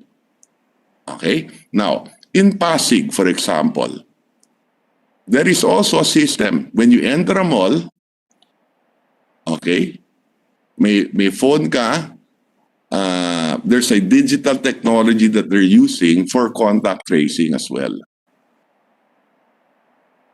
So, hindi mo na kailangan mag-login pa na manually and all that. Kung wala kang telepono, login ka manually. Mhm. Okay? Now, these are locally initiated. Okay? Could we have a better language here that the national government, the DOH, following their standards, may minimum standard naman yan eh. Di ba? That we recognize local initiatives. Hindi siguro as long as dadaan sa kanila yung system. Yes, Your Honor. I think it's a possibility. I think the concern here is the interoperability among local government units, and perhaps if they go through the coordinating mechanism of the Correct. But the problem is, this is the problem, Mr. President. Let's talk about contact tracing. It is locally initiated today. There is no national government contact tracing system operating. That's the problem. Here we're saying trabaho ng national. But they failed miserably in doing it to begin with. Now, in Pasig City, they have a good system. In Baguio City, they have a good system. So why not recognize those? That's all I'm saying. So in this vaccine program, definitely Baguio. I agree with you. Baguio is definite. That's why I think the national government made Mayor Magalong the contact tracing star for good reason, as you mentioned. And again, I reiterate, Mr. President, I don't think there is a problem. President Pro Tem, Yeah. are you implying that the mayor of Pasig and the mayor of Baguio are good or very good? yes, I am implying, especially that the mayor of Pasig is a Soto. But maybe the mayor of Pasig is only the second best Soto in public service, Mr. And President. I agree with that, Mr. President. The spring cannot rise higher than the source. Please proceed. And don't forget the Vice Mayor of Quezon City also is also very good, Mr. President. Me and my big mouth. Go ahead. Please proceed. Alam po ninyo, yung puno ng mangga, pag nahulog yung mangga, hindi malayo sa puno. Magaling pa rin yun. So, having said that, and that's why, you know, I'd like to help champion the initiatives of local government units. And with regard to this passport system, it will be the primary concern anyway of the local government also to ensure that they're able to vaccinate their population. For those who can do a good system, we must include a provision here that it can be recognized. Na pag ito galing sa Baguio to o galing to halimbawa sa Pasig o maayos to. Yes, Your Honor. I think Like we that. can work that out subject to the correct safeguards and subject to interoperability because we cannot have each Correct. LGU issuing its own system, Your Correct, Honor. correct. So I agree with you, Your Honor. Yeah, Mr. the minimum requirement here is already in the law anyway. It says here, yung minimum requirement mo, basic personal information such as full name, manufacturer, brand name, and batch number or other identifier of the COVID-19 vaccine, date of vaccination. That's right. Dito na rin eh. Yes, Your Honor. Oh, Yes, I think those two systems can work together, Your Honor. okay. So and then finally, yes. Senator Cayetano is wishes raising her to hand. interject. Thank you. Again, with the permission of the two gentlemen. Yes, certainly. That is my amendment. That is actually called from my bill, bill that I filed on passports that was filed in the Committee of Health, and so we pulled that out and included here. So I'm okay with I'm giving my advance permission Thank you. to His Honor to edit in whatever way because I also am aware that LGUs, of course, Taguig City is the mayor is my brother, and they also have their local system. So Yeah. the intention of that provision was not to say that we will not recognize LGUs, and I'm glad the Senate President Pro Tem pointed it out. It's more to say that somebody has to take the lead and get this done. Right. But definitely, I agree with the Senate President Pro Tem that let's recognize and acknowledge the efforts and tie it in any way we can. And again, with the permission of the two gentlemen, I also just want to point out that the requirement of the list, I just want to tie it in here, the master list that was in an earlier provision. Although that was not my amendment, I think His Honor said Senator Kiko, no? For the 50%, Your Honor? No, the list, the master list. Was that from you? I'm sorry. No, it wasn't. It wasn't. Ah, But okay, I'm it was also from one of making our a colleagues, Your comment. Honor. Yeah. I'm also making a comment on that because I noted that, but it was already an amendment included by His Honor, I think by Senator Kiko. Just to spread into the record, the importance of that is that because His Honor, the Senate President Pro Temp said we already have the passport. So for me, it's like the two ends of the two sides of the same coin. Like on the one side, the passport is held by the citizen, but on the other side, there has to be the master list that somebody is in charge of so that we know what's going on all over the place. So Yeah. again, subject to style, I think we all I think- recognize the importance. I don't intend to have any duplication, but Yeah. that's the reason for that. That's all. Thank you. That's well I'm taken. okay. Thank you. Yeah, Thank you, Your Honor. I'm okay with a master list of those vaccinated. But there it talks about, in that section earlier, it is a master list of those eligible. Yes, and we agree with you, Your Honor. Perhaps it's better to have a list of those vaccinated, Your Honor. Yes, yeah. Now, and then just to wrap up, to Mr. President, finalize. Just very quickly, because my name was mentioned, with the permission of Senator Recto and Yes. Willingly, Mr. President. Yes, Just please. very Yes, quickly. please. Your Honor. Just 2 points. I think the reason for that master list, I was part of the discussion, but I don't recall anymore if I proposed that amendment. But I remember Senator Drilon saying that he wanted to have a clear understanding of the vaccination process in the local level because naalala ko baka nga gamitin sa politika at yung mga mababaccinate lang yung mga kakampi nung mayor at lahat nung kalaban ay hindi mababaccinate. So in other words, to be able to ensure that there is transparency in the process and of course accountability, that a list be made available. So, but again, subject to perhaps some refinement so that the principle of transparency is not set aside.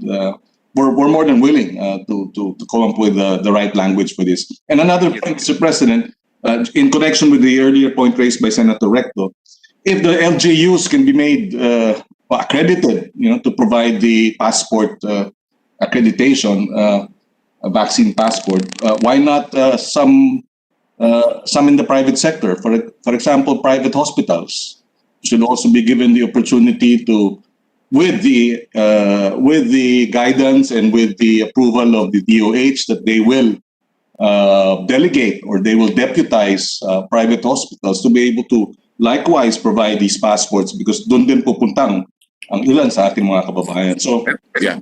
perhaps that too could be incorporated. Remember, there are two passports here. One is a physical na analog type o papel-papel lang, and the other one is digital. Okay?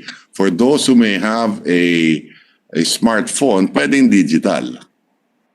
Okay? That is what is contemplated here. No?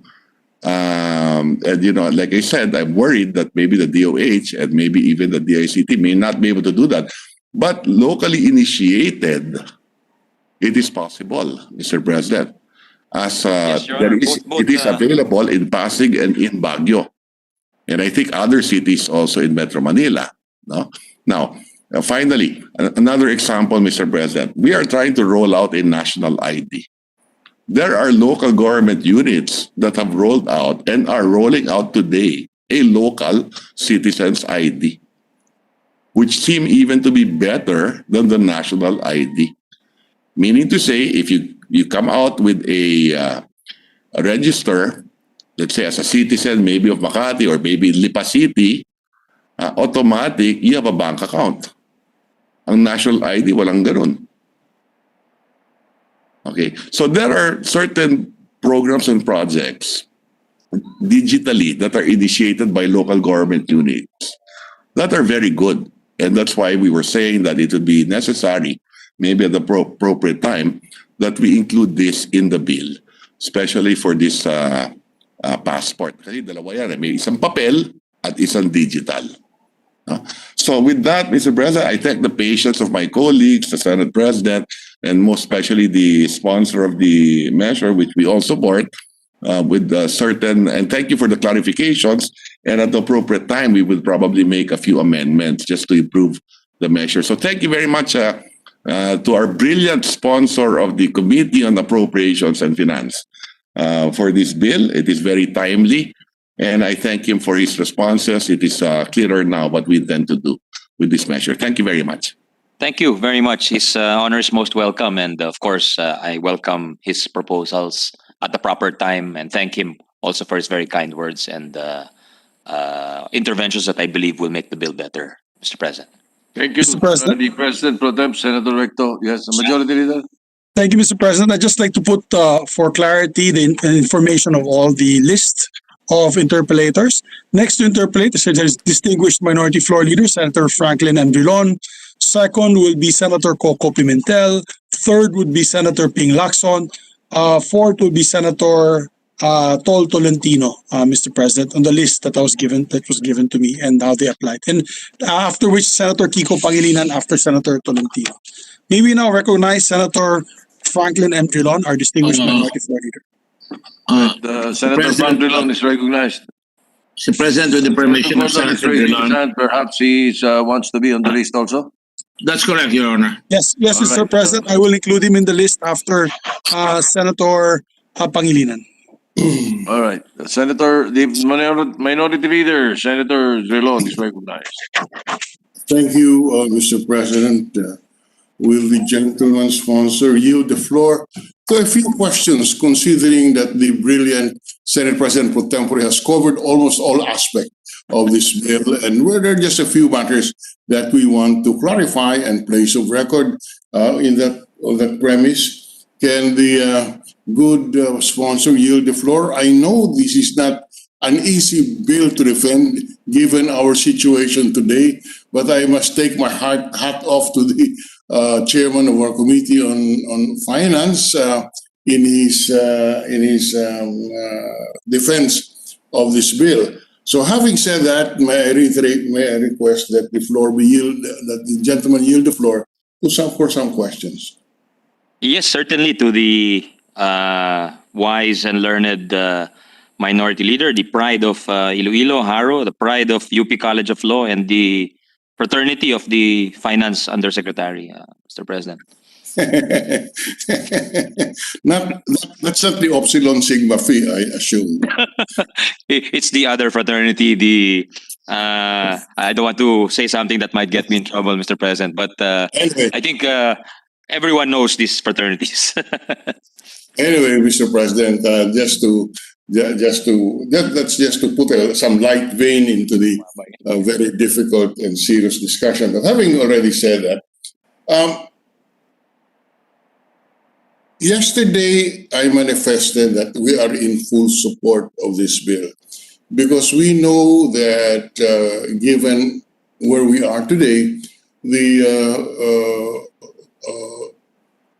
it is an urgent issue on the matter of the vaccination of our people with the safe and effective vaccines. Now, in answer to the questions raised by the Senate President Pro Tempore, the good sponsor said that the purpose of this bill is to expedite the procurement and administration of the COVID-19 vaccines, and that the indemnity fund is a demand of the manufacturers. For the record, Mr. President, would the sponsor agree that the delay or the non-delivery of any vaccine at this point is not because we have not passed this measure? Because I don't want a situation where suddenly you find media a week from now saying, kaya po wala tayong nabibiling vaccine dahil lang ang Senado hindi nila pinapasa yung panukalang batas. No such thing, Mr. President. In other words, in the opinion of the good sponsor, we could have purchased the vaccines even without this bill. Yes, Your Honor. The gentleman is correct. My good minority leader is correct. I think it might just have affected the delivery, Your Honor. Yes. No, in fact, you know, the matter of indemnification of the indemnification fund, as Senator Recto pointed out, the PhilHealth fund can be made to answer for this. But insofar as the indemnification is concerned, we do not need this bill, Mr. President, because the indemnification can be is governed by our civil code on damages, meaning public officials can be liable if they perform if they're negligent in the performance of their contract. And the indemnification can be answered by, or the public funds, I'm sorry, can be tapped for indemnification upon orders of the President. Would the gentleman agree with that? By agreement, by contract. I was told by your fraternity brother that it would have to be by law or by contract, Your Honor, and not just on simple order of the President. But perhaps if there was a contractual agreement, then the President would have to indirectly authorize, since the one signing is most likely his alter ego anyway, Mr. President. Yes, a contractual obligation can be established, but also is the good sponsor aware of, the good sponsor would agree with me that the President has full control over the budget on the aspect of the execution of the budget. Execution, yeah. Yes, once we pass it, I think that's well established that it is the executive branch that implements the budget, Your Honor. That's correct. And precisely the contingent fund, by its very nature, is supposed to respond to claims for damages. I'm sorry, Your Honor. What about damages? the indemnification issue can be presently addressed by the can be addressed presently by the budget, and with the president having full powers and authority over the budget, can indeed allocate funds from the contingent fund from which the indemnification can be sourced. I think the gentleman is correct, Your Honor, Mr. President. It's just that I think there was a need perhaps to put it in black and white and make it more certain. Yes, yes. What we're just trying to establish, this is an indemnification fund to respond to possible damages that may be claimed against the manufacturer. Is that correct? This is the possible. This is an indemnification fund that can be resorted to in case a recipient or a patient suffers injuries as a result of the vaccine. Di ba? Indemnification to para sa manufacturer. That's not. This is for those who suffer death or have to incur medical treatment, Your Honor. I'm sorry. Yes, but why is it made a condition of the manufacturer? Serious adverse effects. I think it's to ensure that they will not be held liable for this, given the short rollout period, Your Honor. I think it's part of the agreement. It's made part of the agreement for purchase of vaccines. I take note of that statement, Mr. President. The manufacturers want to be able to be freed from liability in case there's a claim for damages. Is that not correct? It's something. Yes, Your Honor. Yes. Yes.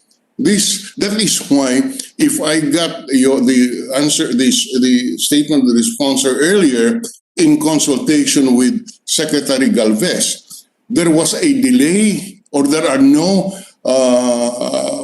supply agreement signed because of the lack of an indemnification fund from which payment of injuries can be sourced.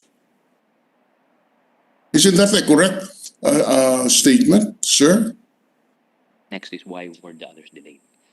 Not necessarily, Your Honor. In some cases, yes, it was the reason. Like I think with Johnson & Johnson, and then with Pfizer, it was one of the sticky points, Your Honor. But not for all agreements, I think. Well, in fact, if I may speculate, the reason why this is put forward is because of the Vaxia controversy. In other words, the Sanofi was being held liable by the claimants for the vaccine administered, and they were together with the officials of the Department of Health. They are being made to answer for this for the damages or deaths caused by the vaccine. And isn't it logical that the manufacturers will now require that, since this vaccine is just on an emergency use authorization, that they should be held free and harmless? Yeah, I agree with you, Your Honor. I think it not only accounts for the fear among the suppliers of the vaccines, it also accounts for the hesitation or the hesitance on the part of many to be vaccinated, Your Honor. Yeah. So the indemnification fund is both for the those who are vaccinated and for the manufacturer. Directly, I think directly it's for those who suffer serious adverse effects, that as mentioned in Section 9. But indirectly, as you mentioned, it's also for the benefit. It benefits also the manufacturers, Your Honor. Because if the claimant is compensated, the manufacturer would have no more liability. That's correct, Your Honor. Now, Having said that, Mr. President, I'm raising these questions because of the impression that might be created, and I underscore the word might, na hindi po dumadating ang bakuna sa atin dahilan po walang ganitong batas. Hindi po totoo yun, and we want to at least the good sponsors agreed with that. We appreciate you putting that on record, Your Honor. Yes. Now, having said that, Mr. President, you know, in the Inquirer today, in its editorial, the editorial was titled, "So where is the vaccine?"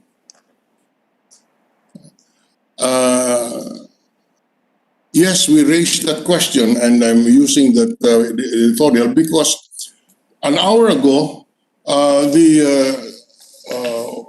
in the GMA.net is news that the Pfizer 117,000 vials, which were acquired under the COVAX facility, is that arriving?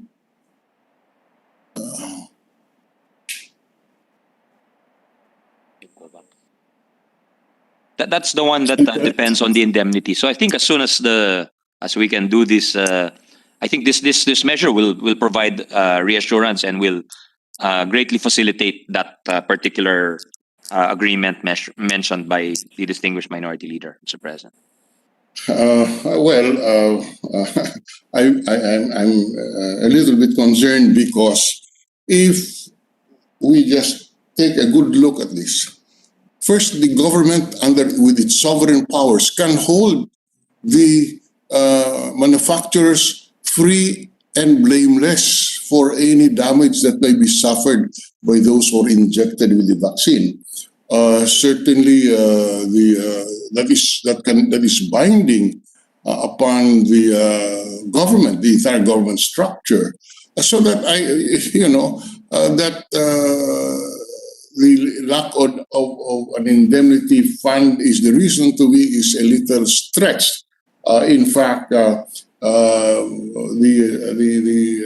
Secretary Roque did not cite that. He said, "I do not know why." In effect, he said that he has no information as to why this is not being delivered. Your Honor, I think the purpose of the measure is not just the indemnity fund. Although that seems to be an urgent demand in some agreements.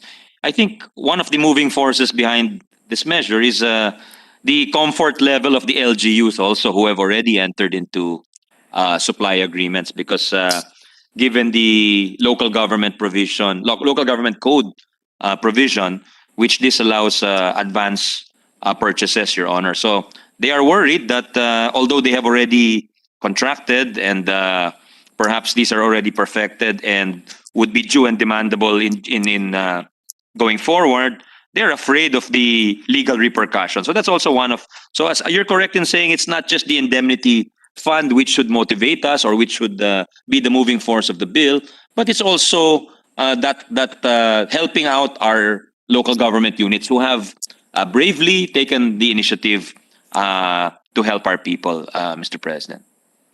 Okay, thank you for that, Mr. President. But for the record, up to us we are talking now, there is no supply agreement that has been firmed up and signed. Is that correct, sir? Wala pa ho, Mr. President. Wala pa. Yes, you asked the same question during the Yes. Wednesday or Thursday hearing last week, Mr. President, distinguished minority leader. And as you ask it now, the answer is the same, Your Honor. Wala pa po. Yes, I wanted to update myself, Mr. President. So up to now, wala pa rin napirmahang supply agreement. Wala pa ho. Bakit?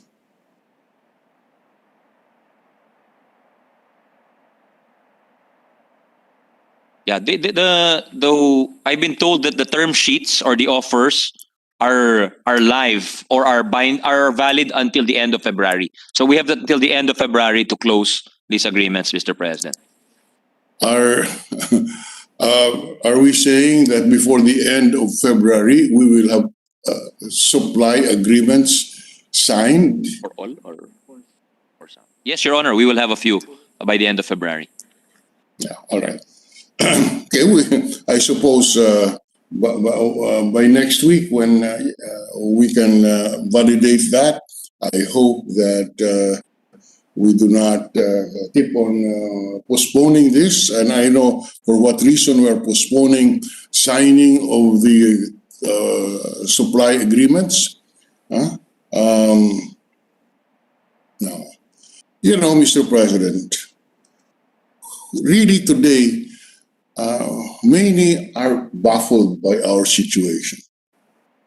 In Southeast Asia, there are already, out of the 10 Southeast Asian countries, 6 countries have already started inoculating their citizens. Singapore, Indonesia, Cambodia, Vietnam, Laos, and Myanmar. Even Bangladesh, which is a poorer nation, smaller GDP, mayroon na silang roll out. Bakit tayo hanggang ngayon wala pa rin? Yes, I join you in wishing that we could move faster, Your Honor. But I think other countries have secured their supply at an earlier time, and as you mentioned, Singapore has already vaccinated close to 300,000. Indonesia has done 1.5 million. Myanmar has done 100,000. So I think, I think acting quickly has always been a challenge for the country. If you look at our infrastructure program, if you look at the implementation of many laws, Your Honor, it's been a challenge. And I wish I had all the answers, Mr. President, but in this case, I think it's important we do all we can to speed up the process. And I think this measure will definitely speed up that process, Your Honor. Well, we join the hope of the good sponsor, and I would reiterate my my admiration, my sympathies with for the good sponsor for being confronted with these very difficult questions that would have to be asked because, Mr. President, the surveys indicate the lack of confidence of the people in our program. Recently, there was DILG was quoted as saying that, I don't know if it was DILG, but certainly there was a survey which said that only 3 out of every 10 medical workers would agree to a vaccination. 1 of 50% or 1 out of every 2 Filipinos would not want to be vaccinated. And this, to me, is a manifestation of the lack of confidence of our people in the ability of our government to address this issue. And this is because of previous incidents wherein there were conflicting statements. Sinasabihan pa yung mga tao, kung ayaw nyo if ayaw nyo ng Chinese vaccine, manigas na kayo or something like that. This does not increase the confidence of our people in our ability to administer this program. And by the way, talking about that, I think we intend to vaccinate about 70% of our people to achieve herd mentality, just for the record. Is that correct, sir? 75? Yeah. Somewhere between around 65 to 75%, Your Honor. In terms of actual numbers, sir, how many would that be? Around 70 million Filipinos, Your Honor. 70 million Filipinos. And what is under the vaccination program of the government? When will we achieve inoculating 70 million Filipinos?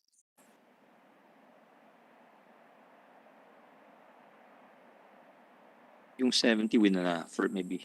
Your Honor, looking at the scenario I've been given, the optimistic scenario, I think, is to vaccinate 50 million people by the end of the year, and then to do the remaining 20 million people in the first quarter of next year, Your Honor.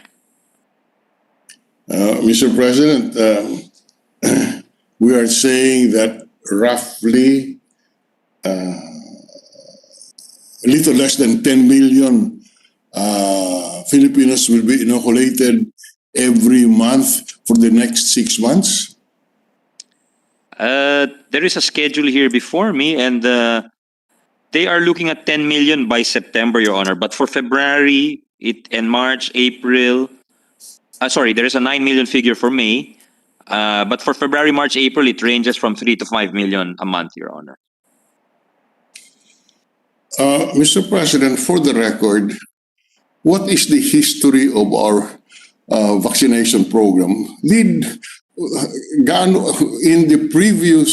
the past, how large a population did we vaccinate? 5 million polio. Around 5 million a year for the various diseases or viruses, Your Honor. 5 million a year or 5 million total? 5 million a year, Your Honor. 5 million total, a year. Total, yes. Total, 5 million. And we expect to vaccinate 50 million in the next 6 months. Is that realistic? In the first place, we do not even have a single supply agreement signed. And number two, the supply is tight, so that the Pfizer vaccines are supposed to arrive October 16th. Is that here? So yes, how realistic? It's a tremendous undertaking, very ambitious. That's why I termed it the optimistic scenario, Mr. President. So what is the more realistic scenario? Well, I think we've chosen to really push the envelope here, and the DOF-USEC has mentioned this is a black swan event, meaning something that is unforeseen and something that probably no one has prepared for, but has affected people in various ways, and others have responded swiftly, and we're trying our best, Your Honor. Okay. Now, going to some specific questions on the bill itself. The Section 3 on the procurement of vaccines, this would apply only to procurements made by the government. Is that correct? That's correct, Your Honor, the national government. Yes. Now, what agency or will be actually procuring this vaccine? Which entity? Actually procuring? Joint procuring. Yeah. Who will? It's the DOH and NTF jointly, I've been told, Mr. President. Sorry, sir? Sorry? It's the DOH and the NTF jointly. Yeah, well, yes, principally I assume the DOH, because the NTF is a task force and it's not an entity that can. You cannot submit bids, di ba? It's the DOH. You're correct, Your Honor. The DOH. Just for the record, the Philippine International Trading Corporation or Center will not be a procuring agency. No, Your Honor. Okay, thank you. We know you love that agency, Mr. President. Because they are, that's for another hearing, Mr. President, not this time. Is it true that AstraZeneca and Moderna are no longer taking orders for its vaccines because of the tightness of the supply? In other words, their facilities could no longer allow them to make firm commitments on the date of delivery? He's just asking in general, not respect to us. In general, that their supply dried up. Yes, it's true, Your Honor. But they are quick to remind us that we've locked up our supply within their available supply. and we should not be subject to those shortages. Do we have that assurance from AstraZeneca and Moderna? Yes, Your Just Honor.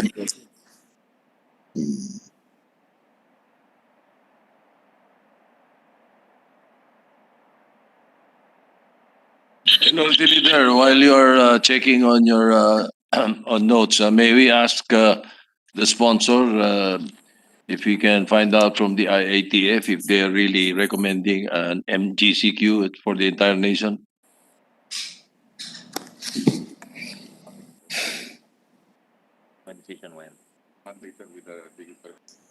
They're meeting to discuss it with the cabinet on Monday, I am told, Mr. President, and they will come out with a decision soon after. If they do decide, does that mean that they will allow face-to-face classes? That's one of those to be discussed.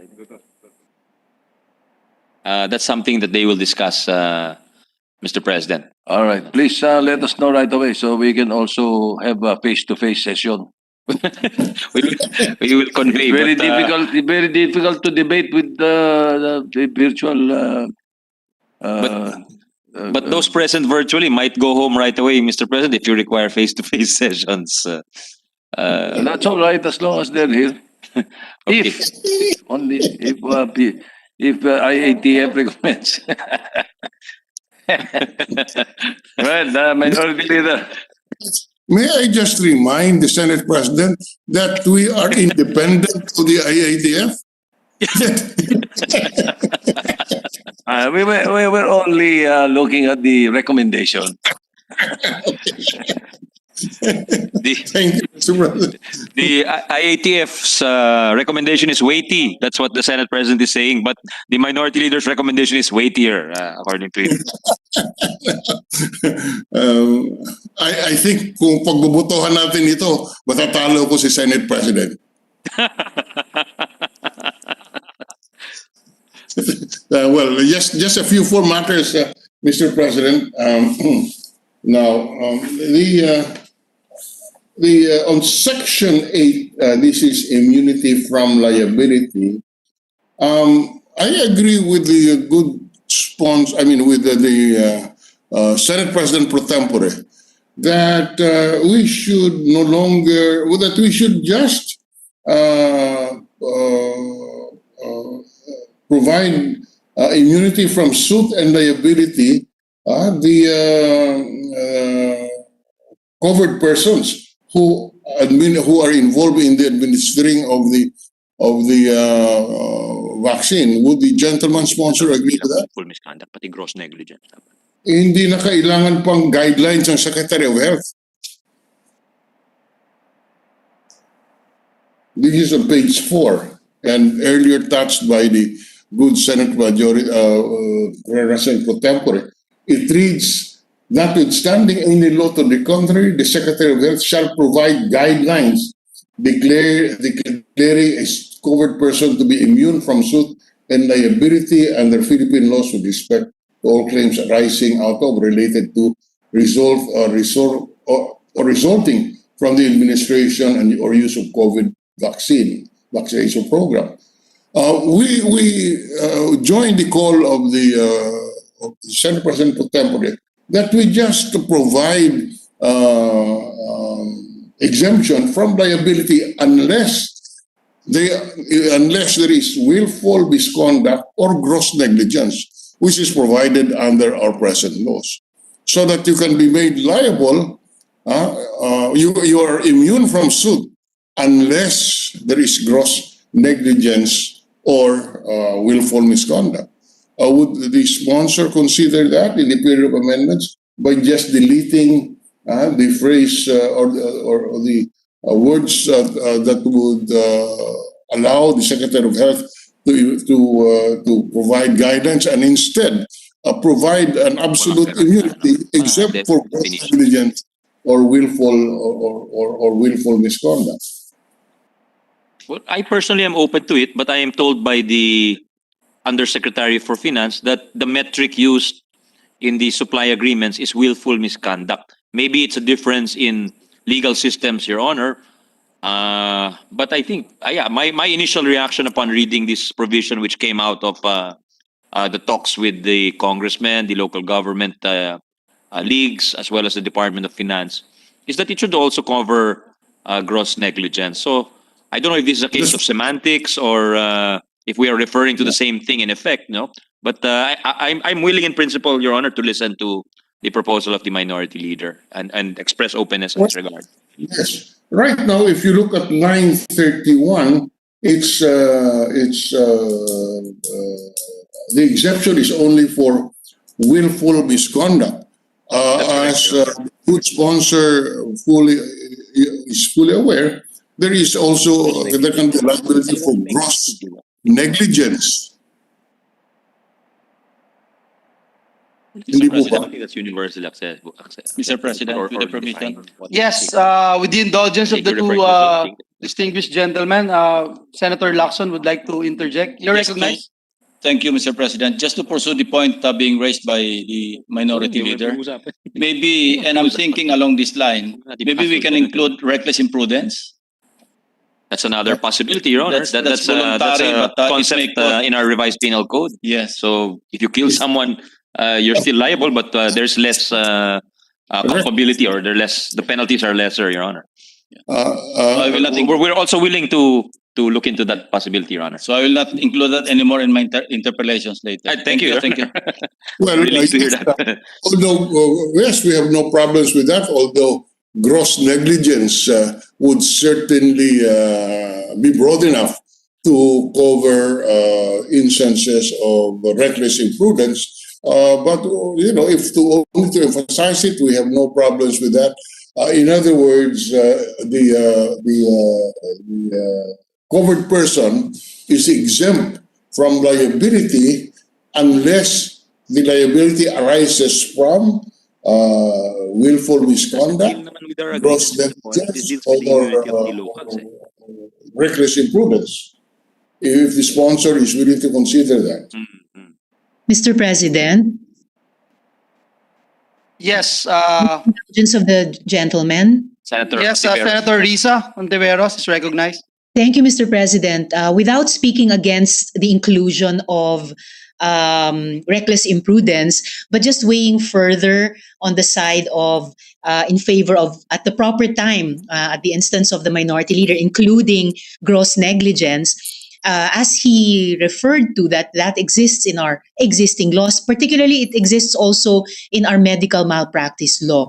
So it's already included as a floor of or a standard of establishing accountabilities in the health sector. Thank you. Just for the record, Mr. President, and thank you to the gentleman. Thank you, Your Honor. Thank you, Senator Risa.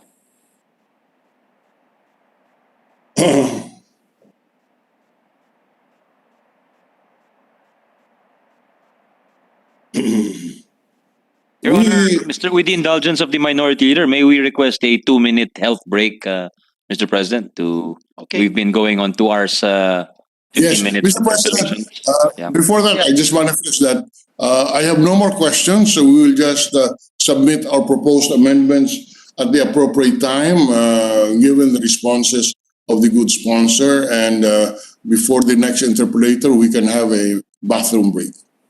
Thank you. Thank you very much to our learned minority leader, and we welcome his proposals at the proper time. Thank you, Your Honor. Thank you to the minority leader. Yes, Mr. President, I move Yes, for majority leader. I move for a 1-minute Senate break. Yes, 1 minute Senate break.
Session is resumed.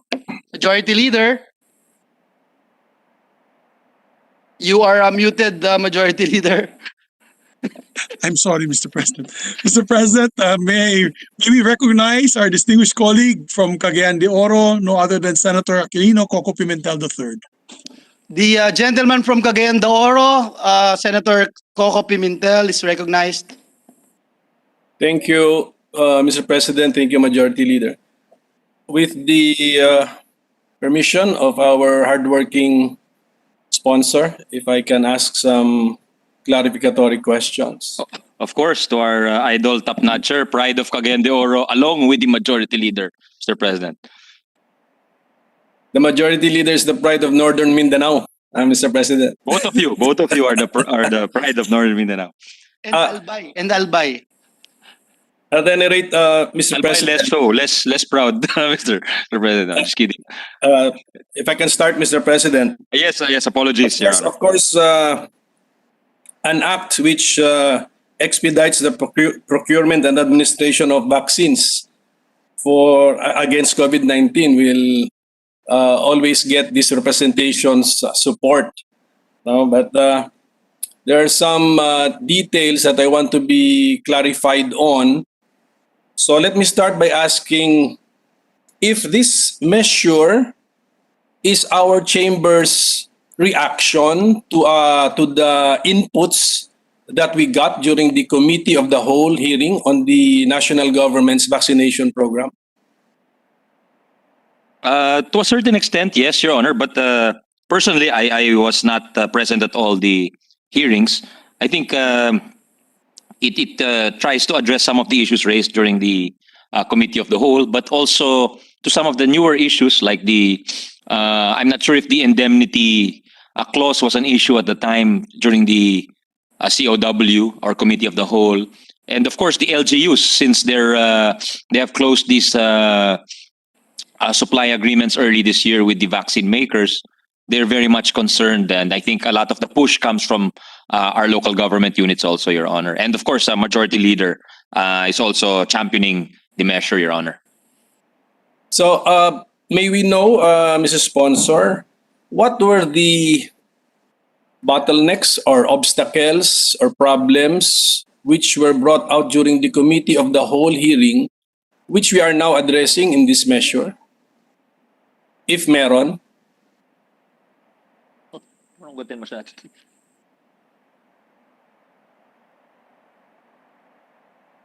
I'm trying to recall, Your Honor.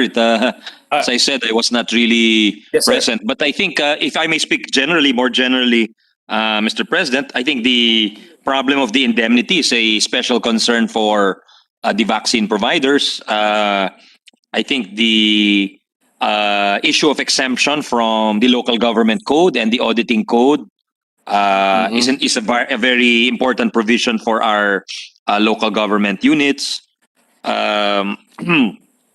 The ability of private entities to purchase vaccines is also a very important concern for many of our citizens and institutions, Your Honor. And of course, there are the usual safety concerns.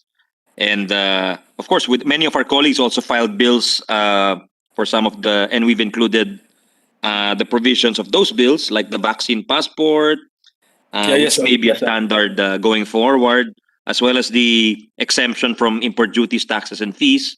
So that's a concern for senators like Senator Marcos, Senator Poe, Senator Cayetano, among others, Mr. President. Yes, sir.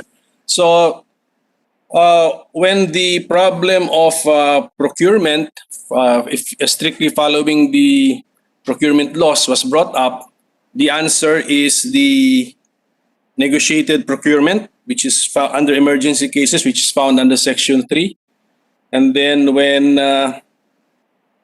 the down payment issue of local governments was probably raised, the answer is now found in paragraph 2 of Section 3, allowing for advance payment of not more than 50%. And then when the issue of taxes on COVID-19 vaccines was raised, the answer is now found in what section is that, sir? Section 10, Your Honor. The Section 10, Your Honor, Mr. President. So is that how we responded to the inputs that we got from the COW? That's how I would look at it, Mr. Sponsor. Yeah, that's one way of looking at it, Your Honor. We responded to some of the issues, and these are various bills, so really we cannot claim authorship of this bill solely because there are so many inputs and bills that factored into it, and of course our various executive departments also made crucial interventions, Your Honor.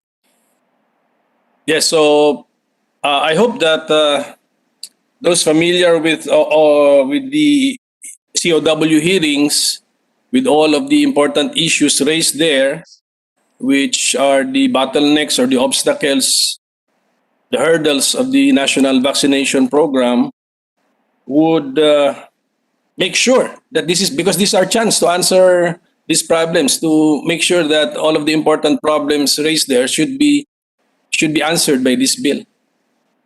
Yes, Your Honor. It's an attempt to really streamline and accelerate the process. If I may add, yes, sir. Yes, Mr. Senator President. Coco and distinguished sponsor, including the prioritization of our essential workers is also included in this particular measure. That's correct, Your Honor. In order for us to open up our economy. The flowchart of yes, it's there. But I will ask a question about that. Thank you for reminding me. But yes, thank you. But Mr. Sponsor,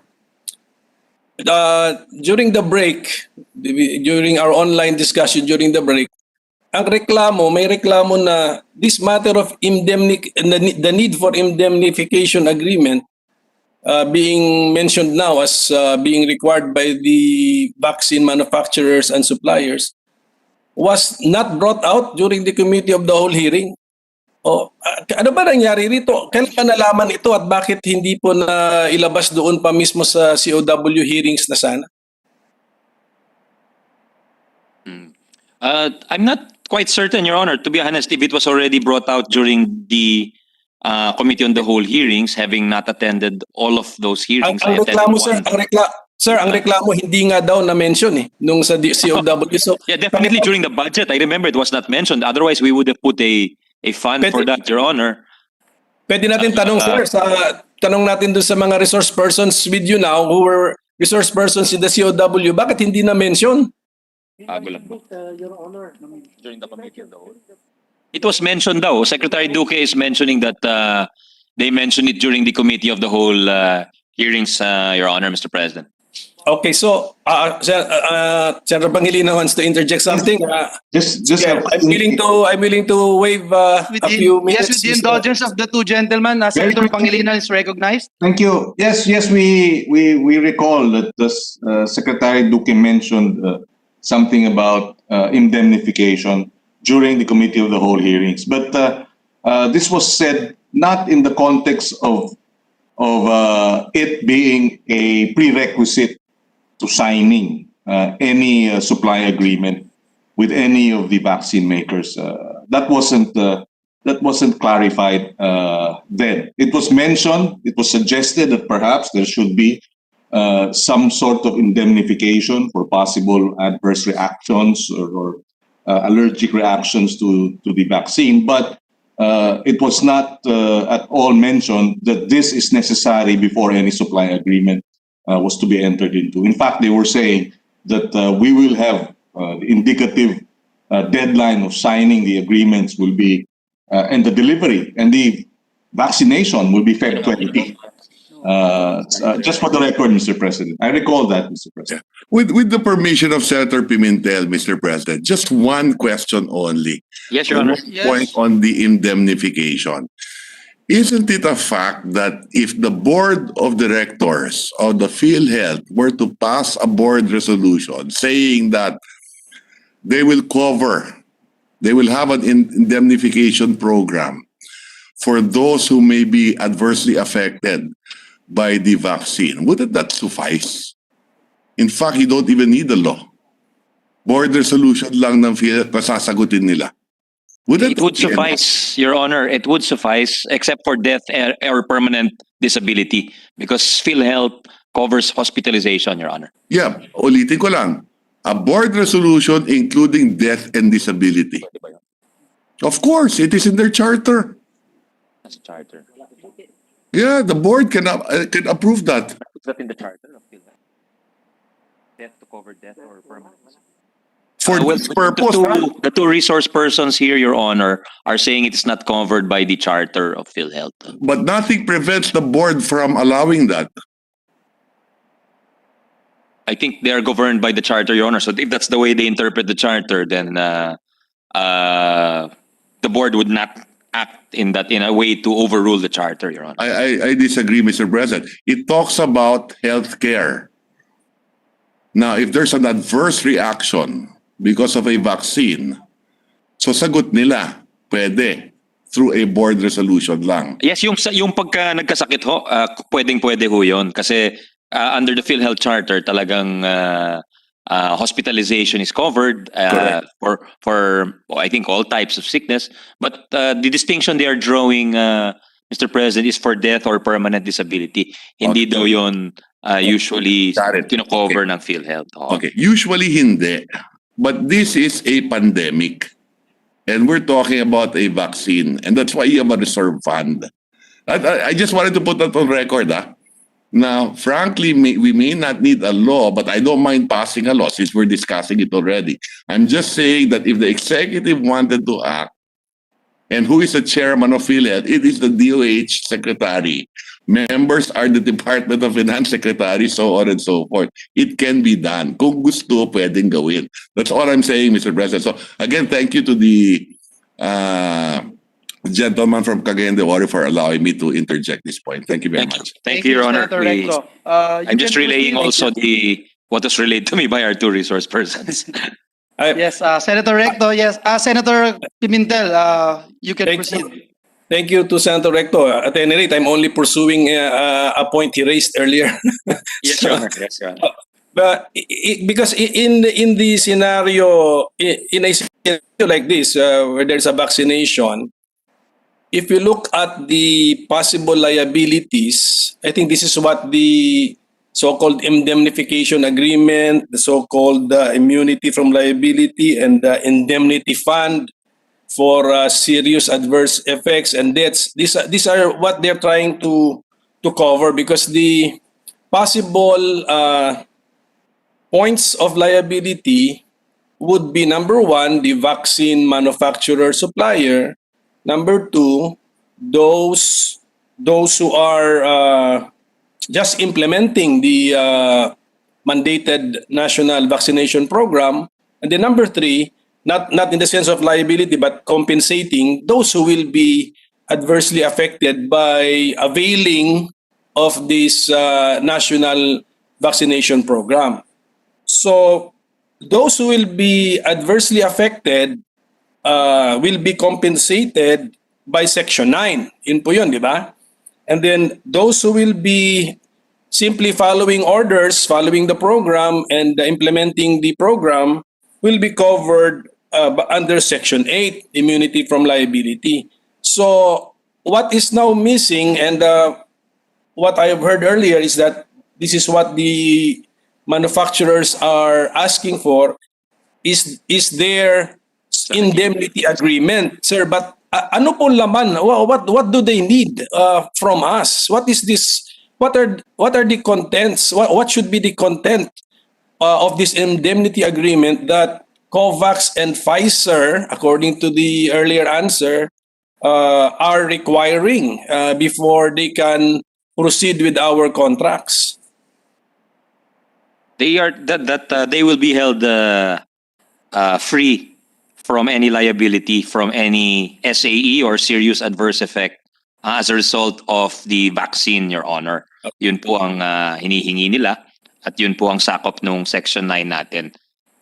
Pasok ba sa Section 9 po yun? Sa pagdating po sa yung Section 9 po, pagkaintindi ko is any person inoculated in case of the death or medical treatment would be compensated. So that already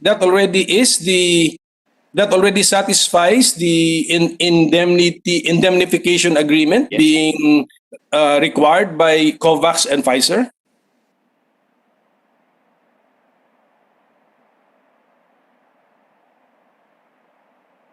covered by Section 9. Yes, it's covered by 8 and 9, Sections 8 and 9. I was told by the DOF Undersecretary who is privy to these supply arrangements, Your Honor. Now, Section 8, Mr. Sponsor, the last sentence, although there's a contractor, the word contractors is there, maybe it's a stretch to include the vaccine manufacturer. But if COVAX and Pfizer, the two facilities or establishments referred to earlier, are satisfied with sections 8 and 9, then that means this concern has been answered already, or is being answered already by our measure. Your Honor, I have no objection if you want to include the manufacturer in Section 8 to make it more specific. I don't think it can harm. I don't think it will harm our effort to procure vaccines. In fact, it may even help it, Your Honor. Yes, Mr. President, the intention is actually the intention is actually to remove all of the obstacles or the reasons why the vaccines are not yet arriving in our country. Because, for example, COVAX, I think the majority leader during the break mentioned that some countries, example was Bangladesh, is already inoculating their citizens through the COVAX facility. So if the COVAX facility needs an indemnification agreement, that means Bangladesh already answered this requirement of COVAX. So I just want to make sure that we are answering this requirement so that we can also avail of COVAX just like the other countries. Assuming that Bangladesh is inoculating under inoculating using vaccines provided by COVAX. Yung sa Bangladesh daw ho, Mr. President, is Sinovac and AstraZeneca, I was told. Yes, but is that those are the brands, Mr. Sponsor, Mr. President, but were those vaccine doses secured by Bangladesh through the COVAX facility, yung the WHO pooling of vaccines? Yes. I'm not sure, Your Honor. Even the resource persons here are not sure if it's under the COVAX facility, Your Honor. Okay, ang point lang, sir, is let us address to take advantage of COVAX. Supposed to be libre po yan. Hindi ka-clarify ko nga mamaya kung tama ba yun kasi may nabasa akong news report na nagpapabayad, may bayad din tayo na $80 million. So, to take advantage of COVAX, if the only reason is the lack of an indemnification agreement, do sections 8 and 9 already answer the requirement of COVAX so that that reason will now be eliminated. Hence, we can now expect our entitlement under the COVAX facility of X number of doses. Itatanong ko din po mamaya yung eksaktong numero.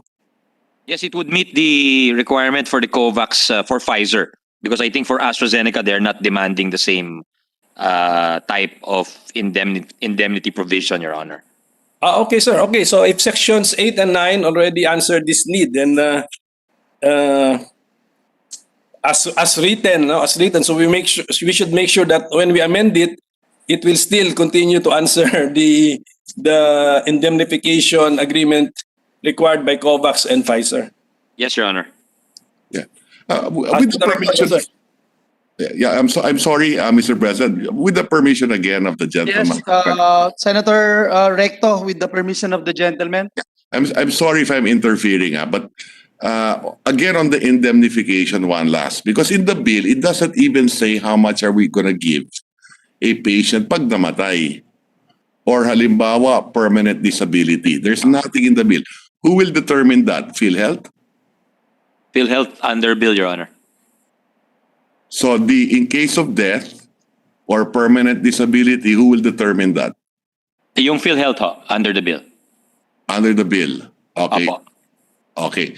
So, but it doesn't say that also in the bill, no? It just says that they will administer it. Well, yes, I think it can be implied because as the main administrator, they will have to do it in case of death so or... Ergo, it is allowed. It is allowed after we pass this, Your Honor. But I think their position is that without this, they would not be empowered to do it. But nothing here talks about death or permanent disability. I was just following up. Section 9 is specific, Your Honor. It says the COVID-19 National Vaccine Indemnity Fund, which shall be administered by PhilHealth, is hereby established to compensate any person inoculated through the COVID-19 vaccination program in case of death or for the medical treatment of any SAEs, Your Honor. Yeah, okay.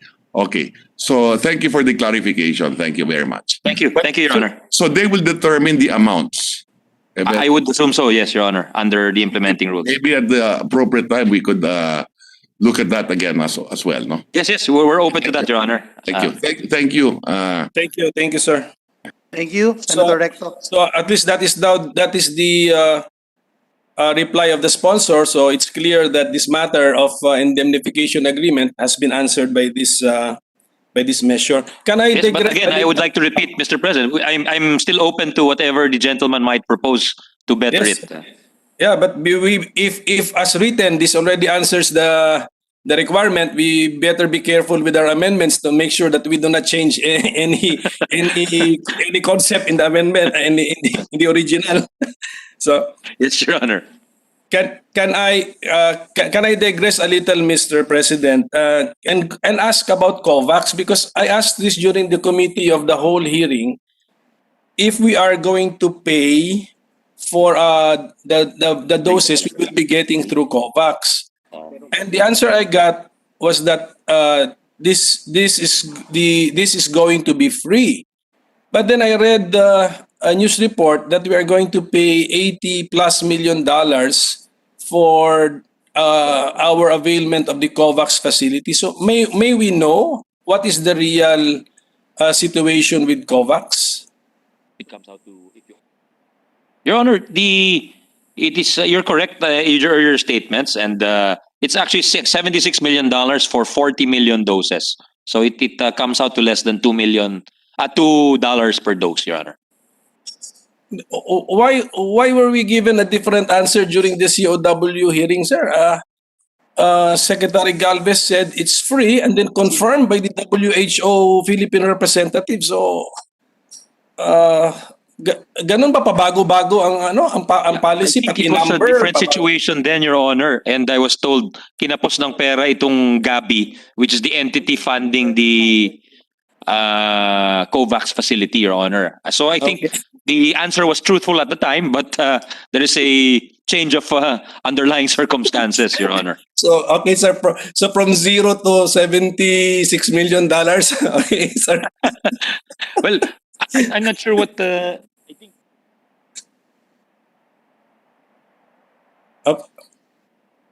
So, okay. Yeah. So yes, you're right. You're correct, sir. Your Honor. Okay, sir. Maybe because of the pandemic, the generosity was also, the level of generosity was also Kinapos din, Your Honor. overestimated at the beginning.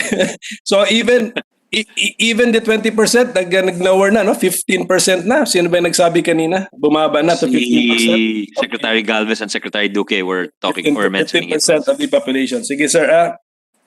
But for possible improvement, Mr. Sponsor, I've noticed that the flow chart of the priority listing mentioned by Senator Villanueva earlier seems to be worded differently.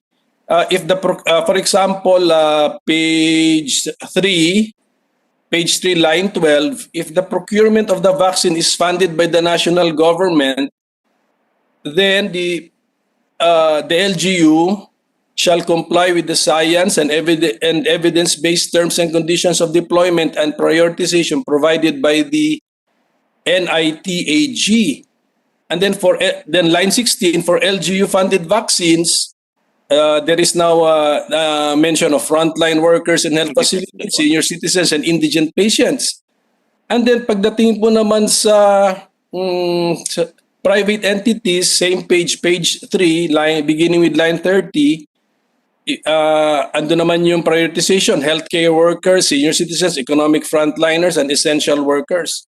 why are we not adopting a standard wording, sir, reflecting the priority, the listing of the priority? Because if it is a priority, then that list, the listing, the prioritization should not change. Whoever paid for the vaccine. So why not? Some of our colleagues wanted it spelled out, Your Honor, in the measure in black and white, and some of our colleagues also wanted to give some latitude in recognition of the local autonomy. And I know His Honor is the champion of local autonomy since his father is the father of the local government code. So I think we're trying to reconcile those imperatives, Your Honor.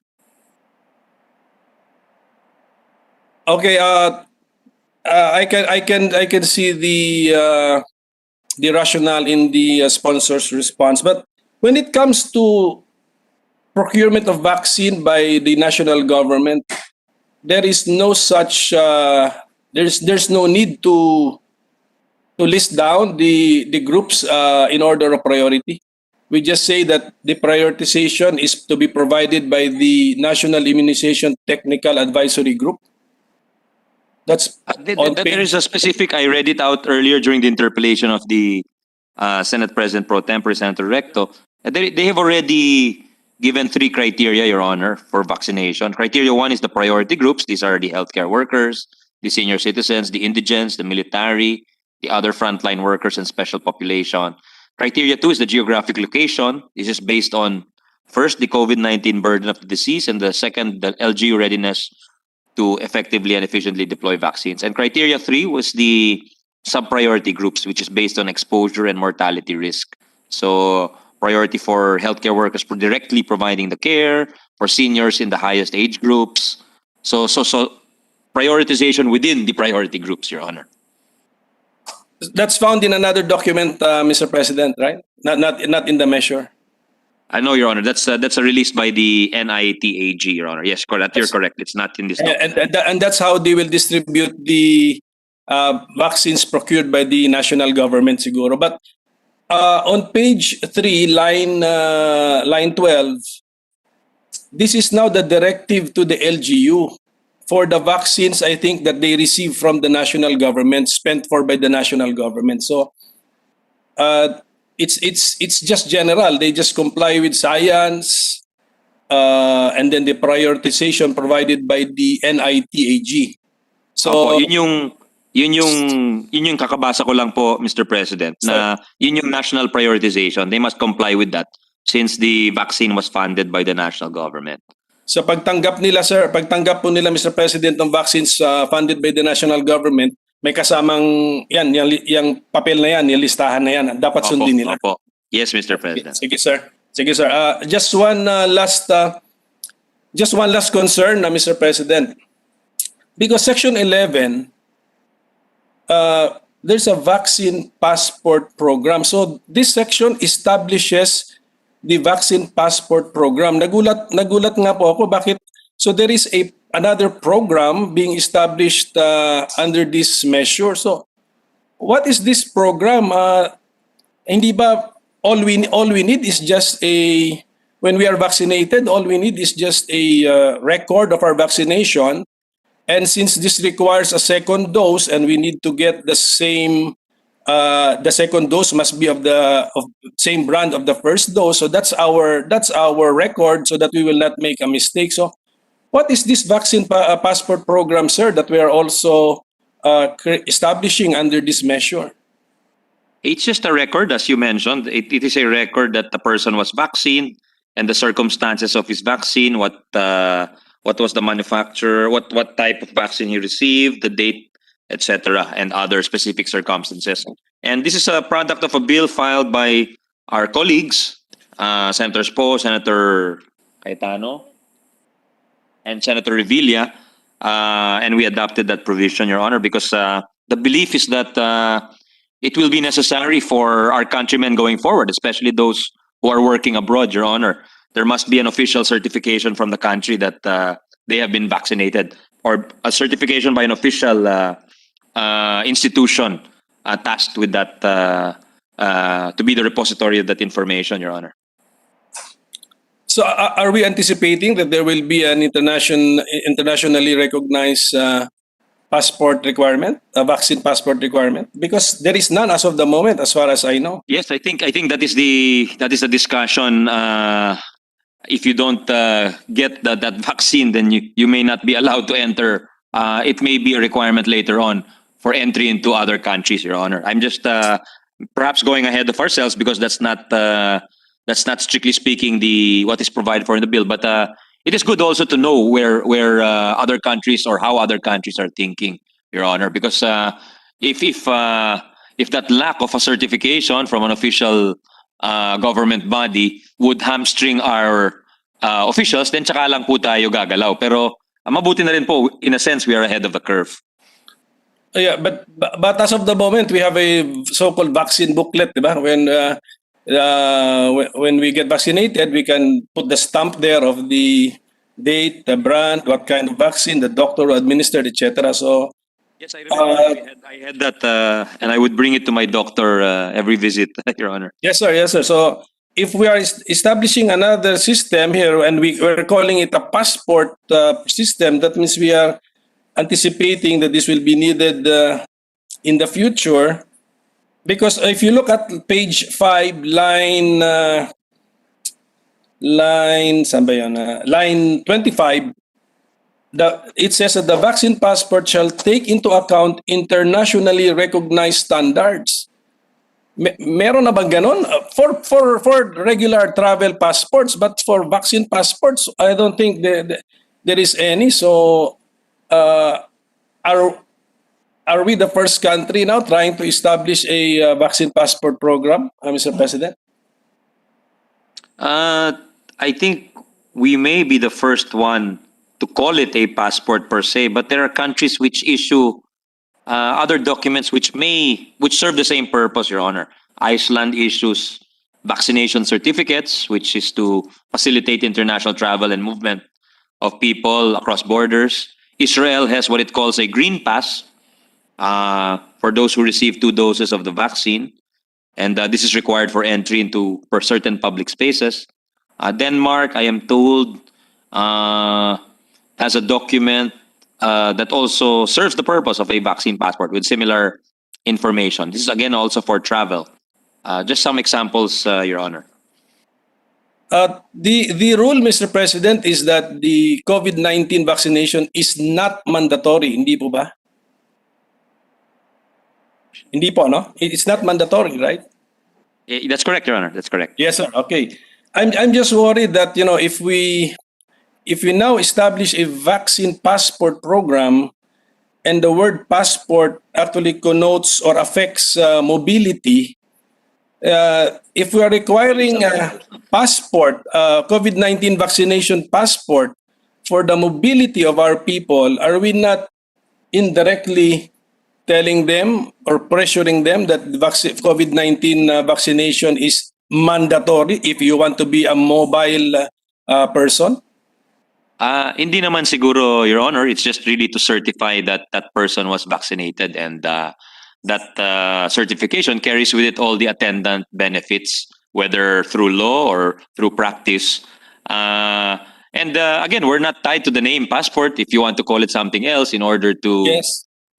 We can call it a vaccine certificate or a vaccine card or something else to that effect, something similar, Your Honor. Mr. President, I think which is automatic eh. Pag magpa-vaccine ka ngayon, talagang may vaccine booklet ka, or kung hindi mo dala, you will be issued some sort of a paper that you were vaccinated. My worry, Mr. President, is found on page 6, lines 10 to 17. Andun, sir, individuals who have completed COVID-19 immunization may be granted certain benefits or exemptions subject to guidelines issued by the IATF, which shall be clearly stated in the individual's vaccine passport, such as but not limited to A, B, C, D. Andun yung non-essential domestic travel, meron pang international travel. So it's all about mobility, sir. There is access to business establishments allowed to operate based on IATF guidelines. So by using these regulations, the people might get the feeling that there is no choice. There is no more choice except to get vaccinated because, number one, we cannot probably move around. There's no more non-essential domestic travel. Yung international travel, of course, subject to the rules of receiving at the destination point. Wala tayong but wala tayong control over that. But the rules on whether you will be allowed to leave your country or not, may control tayo dyan, and we must be fair between vaccinated and non-vaccinated people or those with passports. So this is my worry, Mr. President, that if we now give these benefits or exemptions and highlight them connected with the vaccine passport po yan, therefore that's connected with the vaccination, in effect, we are really saying that, if you want to live life normally in a modern society, then this COVID-19 vaccination is mandatory. Hindi po ba ganun ang resulta, Mr. President? I see the point of the gentleman from Cagayan de Oro, Your Honor, but if you read the measure, I don't think there's anything which really legally compels persons to obtain vaccination and as a consequence the vaccine passport. But perhaps that's the way of incentivizing people. That's the way I see it. It's not really a compulsion, but more of a incentive in a sense, because then you have less restrictions on your person, Mr. Yes, President. sir. Yes, sir. But for example, B, non-essential domestic travel, and letter D, access to business establishments. What if they now adopt that as a universal rule? Anong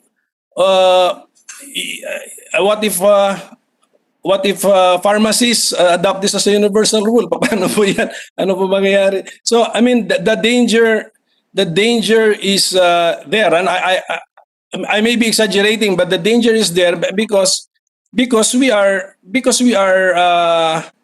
highlighting the need for a vaccine passport. Okay, there is a need for a vaccine. When you get vaccinated, that is recorded with a paper document and digitally. It's transmitted to a national database. But the need to have a vaccine passport with the following benefits might this representation feels that gives the impression that sooner or later it might become mandatory. At any rate, I don't know the reaction to. I've heard the reaction of the sponsor, but I hope he sees the danger, especially when subparagraph D, access to business establishment, non-essential domestic travel. So You're saying it's a backdoor to compelling people to vaccinate, in a sense. Is that your point, Your Honor? Because yes, sir, I get the impression that this can be interpreted to the extent that if you have no COVID-19 vaccine passport, you cannot engage in non-essential domestic travel, and your access to business establishments will be limited depending on whether the business establishment will make this as a policy. That show your vaccine passport before entry. And what if let's say a majority or 100% of business establishments adopt this as a policy? Paano na po yung walang vaccination dahil wala siyang yung walang vaccination kasi wala siyang COVID passport. And it's not mandatory. And it is You not will need mandatory. a vaccinated intermediary, Mr. President. It will spawn a cottage industry of vaccine brokers, Mr. President. But again, I must say that on line 10 of the same provision we are discussing, it only provides for permissive language, Your Honor. It only says that individuals who have completed COVID-19 immunization may be granted certain benefits or exemptions. So it's not set in stone. And these are, I think, additional inducements, as I said earlier, for people to be vaccinated. And if they still choose not to be vaccinated, that there's nothing in the law which would compel them to do so. Yes, Mr. President, maybe an information drive can promote the vaccination program, maybe subject to the priority listing, high-profile personalities being vaccinated, subject, of course, to the priority listing, can also help encourage people to get vaccinated. Yes, Your Honor. I think that's very important. And according to Secretary Duque, they're doing that, and they want to get the majority leader as their model Yes, sir. for vaccination, Your Honor. Kasi I think these are better approaches rather than putting the foundation for possible discriminatory practices in the future. Possible po, possible kasi just imagine society where 100% of the business establishments will now require the showing of the vaccine passport before you are allowed entry or to allowed to avail their services. So, nagkaroon na po ng discrimination sa tingin ko po. Well, tapos sir, and then We understand your concerns, Your Honor. Mr. President, on that matter, may I? Yes, Provision. with the indulgence of Senator Pimentel. Yes, Senator Pia is the Will author you of give the the bill, so floor I to, think she can expand on it. Yes, Senator Pia Cayetano is recognized. And for the record, I just had to leave. I have 2 international conferences tonight, so I have to prepare. But I've been listening, and I just want to spread into the record the basis for that bill. No, I know Senator Angara has already mentioned this, but in addition, historically, this is actually the age-long debate between public health and private rights.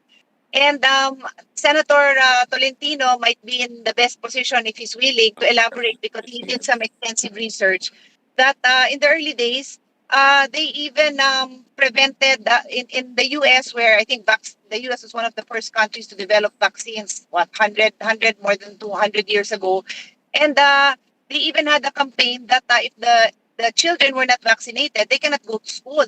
And of course, those call them anti-vaxxers, protested against this. But on the other hand, it's the age-old debate between public health and private interest. So at some point, and that's why I leave it up to the experts to determine, there may be reason to say, yes, you will be discriminated if you will be in certain places that are highly transmissible, like maybe movie houses will be open to the public, but then for those who refuse to get vaccinated, they cannot go to the movie house. There are choices that people may have to face. I'm not dictating what it is because I'm not the expert. I'm simply saying that these are tough policy decisions that we need to lay the groundwork or the foundation for, so that we can allow our experts to make the appropriate decisions. Because at some point, this herd immunity will never happen if people will make their decisions on their own. And we have enough Supreme Court cases to say that there are times where you have to make that decision in favor of public health. So just for the record, Mr. President, thank you. Thank you very much to our Thank you. colleague, former chairperson of Health, for explaining it very well. Thank you. thank And you. if I may, with the indulgence of Senator Coco, I share the sentiments of Senator Coco Pimentel. I have really some reservations, Mr. Distinguished colleague, about this particular section. I mean, section 11 in page 6, line 10, because somehow we might be perceived as forcing the vaccination program to our people.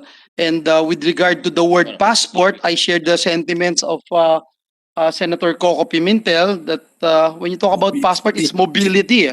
Kaya this might have some misconception in the end. So perhaps in the latter part of this debate, or in the period of amendments, perhaps our bar top notcher, Senator Coco Pimentel, would be able to look for the right wording, Mr. Distinguished colleague, distinguished sponsor. Thank you. Yes, thank you. Thank you, Mr. President. And as the sponsor, we're open to any suggestions from our colleagues, Mr. President. Thank you, sir. Thank you, Senator Coco. But as far as I know, as of the moment, when a person gets vaccinated, it's really recorded, no. So the improvement here is there will be a digital recording and there will be a national database, mga ganon. I mean, there's really improvement, but I hope that the passport will not in any way be made a requirement, even indirectly, you know, which will affect the mobility of those who have chosen not to get vaccinated, because the policy is it's not mandatory. So basta I think ganun na lang siguro, we can promote vaccination. Ulitin ko yung sinabi ko kanina, there are other ways, there are better ways to promote the vaccination program other than using a passport, vaccination passport to control the mobility of people. So tapos I'm also because of the importance that we have given under this measure to the vaccine passport, I'm just worried about Section 12, sir, the penalties and penalties about this passport. Kasi nga sa passport na we are giving too much importance on the COVID-19 vaccine passport. So look at the penalties now, up to 10 years imprisonment, only because of this passport, which should be just a record of the vaccine administered to a person out of his own volition for his benefit. Yun yung point, di ba? Nagpa-vaccine talaga yung tao because he wants to be protected. At any rate, Mr. President, I think we are the only country requiring face mask and face shield in public. Tama po ba yun, Mr. President? Can we ask the IATF? Tayo lang yata only country, mask and the shield in public. Many countries now. Face shield, I think we are one of the few countries. Sa face shield, we are one of the few, I am told, Mr. President. Pero sa face mask, marami daw ang nagre-require nito. Yes, I'm talking about the combination. So one of the few. So, di ba, the earlier pronouncements were that if you wear a face mask, the possibility of transmission is 85% lower, and if you combine the mask with the shield, the possibility or probability of transmission is even lower, up to 95%. So meron na tayong ganyan, meron pa tayong vaccine which is optional. So I think we have taken all the necessary precautions. Samahan na lang po ng the use of an effective, efficient public information campaign to promote the program of the government. So at any rate, Mr. President, I am in full support of this measure, which will expedite the procurement and administration, kasi yun yata ang basic tanong ngayon, bakit wala pa ang vaccine available for those who want to be vaccinated. So I will end here, Mr. President. Thank you, Mr. Sponsor, for your patience. Thank you, my dear colleagues. Thank you to our distinguished colleague, learned in the law, for his contributions, Your Honor. Thank you, Senator Coco Pimentel. And let me just point out also, I think, for example, what happened in Boracay, where they found out that they are using a fake vaccine, PCR results. That's right. And then, and I think this is a challenge for us legislators to look into it, because I can see the importance of this particular section in Section 12, but at the same time, also commiserate with these sentiments of Senator Coco Pimentel. Thank you, Majority Leader. Thank you, Mr. President. Those in line to ask questions is Senator Lacson, the next in line. Is he still around, Mr. President? I think he stepped out, but he might probably come back. But the next in line... after Senator Lacson is Senator Tolentino, Senator Kiko Pangilinan, and Senator Gordon on the list, Mr. President. So we can recognize, if Senator Lacson is not there, Mr. President, we can recognize Senator Tolentino if he's available. The gentleman from Cavite, Senator Francis Tolentino, is recognized. He's taken over your rostrum, Majority Leader, by the way. I'd like to tell He's you. taking over your rostrum. Yeah. Thank you, Mr. President, because It's all right. It's all right, gentlemen. It's I think okay. he's going to make some grand pronouncements, Mr. no, President. Mr. President, We I are was all just of trying equal to footing. observe the social distancing rule because the sponsor is just 2 feet away from me, from He my wanted table. to do the Mr. special President. dance. Mr. President, this will During the be 2016 election, 2013 election. this will be brief, short, and happy, Mr. President, for the Thank you, convenience Your of Honor. the Please sponsor. proceed. I agree with Mr. President with the line of questioning of Senator Pimentel a while ago. Indeed, the last compulsory vaccination efforts conducted was during the smallpox epidemic during the 1800s. It was compulsory. It almost changed the course of the Civil War in the United States, Mr. President. And it led to the defeat of several troops of Napoleon Bonaparte, smallpox. But it was compulsory. Mr. President, if you're familiar with Dr. Duque is here, if you're familiar with the strange case of Typhoid Mary, that was during the 1900s. That was the time when vaccination was made voluntary. What happened to Typhoid Mary Malion, was that he was found to be an asymptomatic carrier of typhoid fever, the fecal bacteria.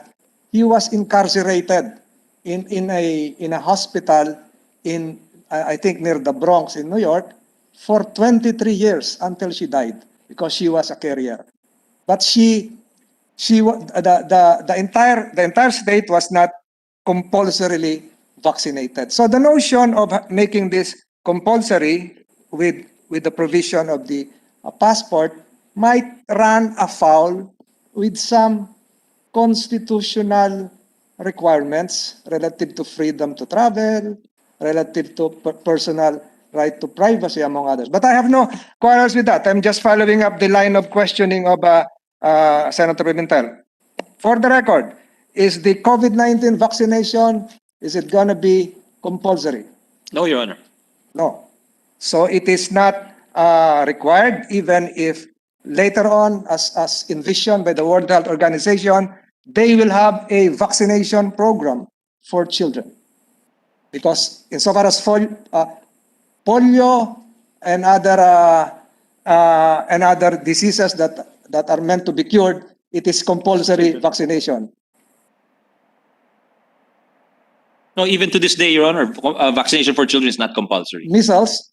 It's not compulsory, Your Honor. So what do we do in schools? Well, it's offered, but I think they have the right to refuse. It's my impression, Your Honor. Because as gleaned from the questioning of Senator Pimentel, there might be some discriminatory effects insofar as not possessing that passport. You might not be allowed to enter a restaurant, a resort. So it might develop into a stigma, so to speak, if you're not vaccinated. Are we envisioning that? Well, yung stigma, that's something imposed by society, Your Honor. So I cannot predict that. You know, it's something that can exist whether with or without the law, Your Honor. So I still recall, ano ba sa English yung si Dr. Duque siguro nakakaalam nito, yung beke, yung lumalaki yung mumps. Yung mumps. Did you get mumps, Your Honor, when you were young? I think during my early school days, kahit sa elementary school, mga bata yan eh. Opo. It progresses into such a way that some of your nodes would restrict your breathing and eventually lead to asphyxiation or death. And then yung iba nilalagyan ng yung kulay violet dito. Anong tawag doon? Si Senator Bato, alam yun eh. Anyel sa Bisaya. Parang Jobos yun sa Tagalog. Gentian blue is what they are saying. Yes. Your Honor. So it's Hindi na namin naabutan ni Senator Villanueva. Napanganak nun. Kulay violet yun, parang Lakers. So it would appear that contracting that disease, contracting that bigger lump in your neck for a child is a sort of a stigma, whether you like it or not. Yes, Your Honor. But again, as I mentioned, it's not dependent on the law. It's dependent on what society believes and practices. So again, possession or non-possession of a certificate, whether fraudulently made or a real certificate, might pose some administrative problems later on. And I agree with the acting chair that it should be prevented. But for my real questions, Mr. President, I asked this during the Committee of the Whole hearing. Warm up lang pala yun, Your Warm Honor. up lang po. Committee Ito na yung totoong. Committee of the Whole hearing. Senator Bato is very amused. Yes, because Mr. President. Because you said it will be short, Your Honor. But this will be happy, Mr. President. I am always perplexed with statements coming from the World Health Organization. Opo. I'm confused. As readers today of our broadsheets would likewise be confused. Today's newspaper headline, again, the notion which I am still trying to clarify, and I do hope a representative of the World Health Organization would be here, as to the notion of the emergency use list, EUL. Papers today would appear that in the papers today, it would appear that the emergency use list is a procedure developed by the World Health Organization to rank, to authorize vaccine manufacturers insofar as their safety and efficacy is concerned. How would you compare this with our existing EUA? Dr. Domingo is seated behind you. I'll have to consult, Your Honor.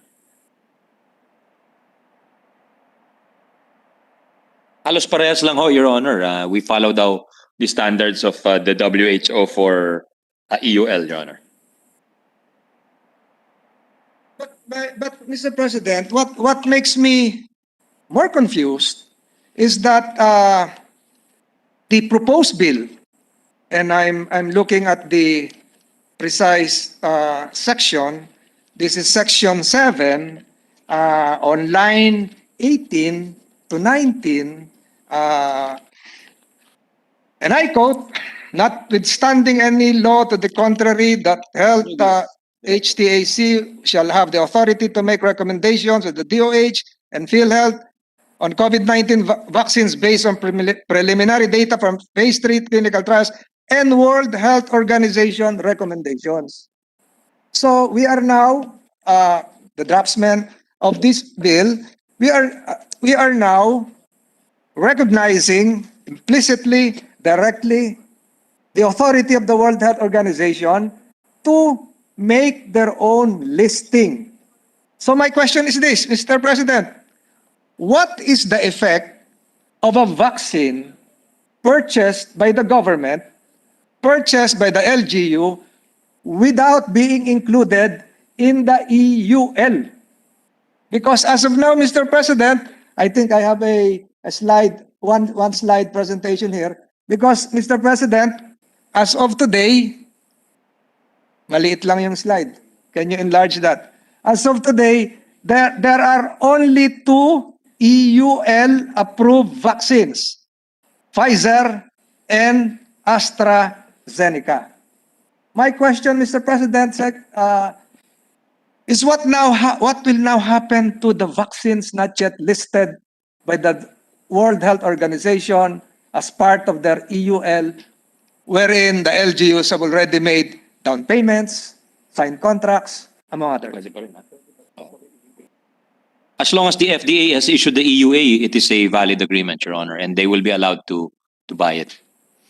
So this would now be inconsistent with Section 7, wherein we highlighted the importance of World Health Organization recommendation. Mr. President, I would like to assume, Mr. President, and correct me, I'm not a member of the medical profession that in the hierarchy of medical science, World Health Organization is on top. Comes next would be regional health organization, and then the country or state health organizations. And that would include our local FDA. Mr. President, my notion here is that bakit hindi natin ang gawin, ayun na lamang approve ng World Health Organization ang ating isalang doon sa emergency use authorization para na sa ganon, wala tayong problema. Di ba? Tanong ko lang yon.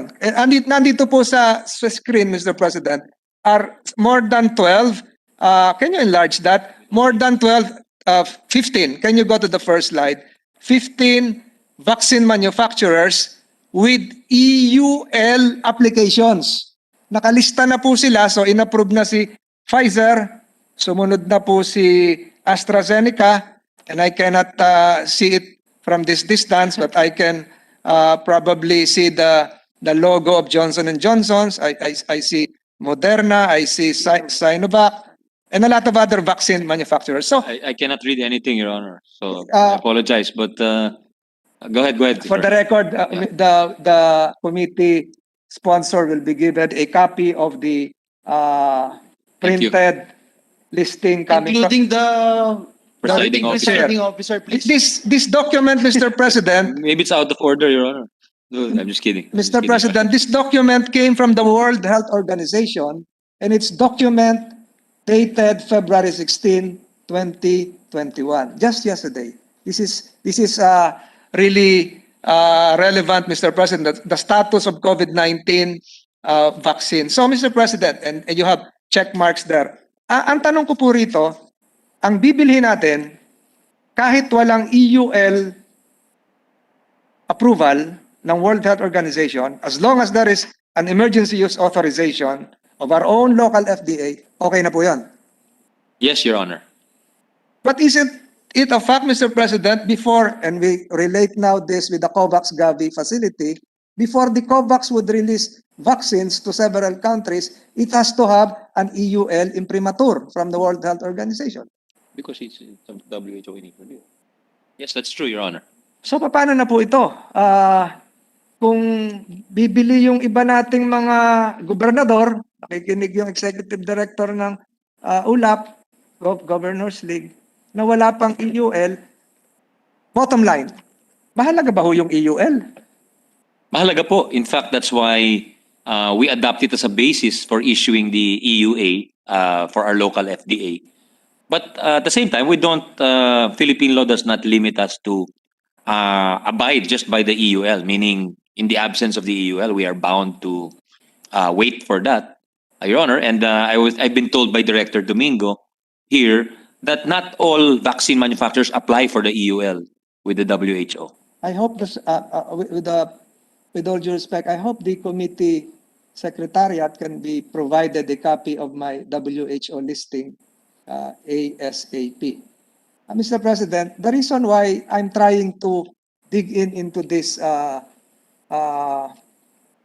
EUL thing is there might probably be a chance if there is a good crafty insurance lawyer who might go for that indemnification provision, would probably allege that because of your non-EUL, we can claim because of the adverse effects, because you proceeded without the World Health Organization approval. That's why my client now got these adverse effects, and he's now just numb on her left shoulder, but probably would be paralyzed forever. Can't that happen speculatively to the distinguished member of the bar from Aurora? We're lucky that crafty insurance lawyer is now a senator, Mr. President. I am not an insurance lawyer. He would never do something like that. I am not an insurance lawyer, Mr. President. I am only an insured. Can't we? I hope the record will show that the sponsor was given a copy of the Yes, Your Honor. I have it listing here as in well front as of the me. Secretary of Health. So that is my parliamentary dilemma here. that if we disassociate ourselves with the World Health Organization at this moment, we might not be in sync with what is happening globally. Tama po ba yun? Or ganito po, Mr. President, hindi ba natin pwedeng isama yung EUL para naka-interlink po tayo sa World Health Organization? Yeah, Your Honor, there's no intention to dissociate from the WHO, and we are told it's just that WHO takes quite some time to issue their EUL.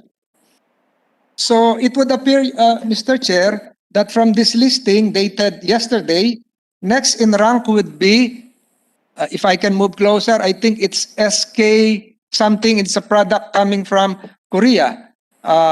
Next would be the Serum Institute of India, and next would be Sinopharm. So these are all the manufacturers who applied for an EUL, and from the document I gathered from the World Health Organization, it appears that the issuance of the EUL would be connected with the latest variants, not just the B117 of the UK, but all other evolving variants, Mr. President. So that's why I'm saying that we should not lose touch with what is happening within the World Health Organization as part of this global response, although we are addressing it locally. Am I correct in that assumption? You are 100% correct, and we appreciate your sharing this information with us. And again, there's no move to dissociate, Your Honor, but I think the aim is to have maximum freedom in the choices available to the country, Your Honor. So perhaps in the period of amendments after the World Health Organization's mention here, we can mention EUL, if that would be a proper proposition. Because you mentioned it's part of the bill as submitted, Section 7. We will need to discuss that with the FDA and the DOH, Your Honor. It's a technical matter that is quite frankly beyond the competence of this representation, Your Honor. Thank you for being candid, Mr. President. My last question, as promised, Mr. President, I refer to Section 10. Section 10 refers to exemption from import duties, taxes, and other fees for procurement, deployment, and administration of COVID-19 vaccines. If you will recall, Mr. President, during the Committee of the Whole hearings, where I likewise participated, I raised the, Secretary Galvez is no longer here, I raised the donation coming from China, which was affirmed by the Chinese ambassador to the Philippines, Wang Xilian. This is a report dated January 18 that they're donating 500,000 COVID-19 vaccines to the Philippines. Can we affirm that as part of this interpellation?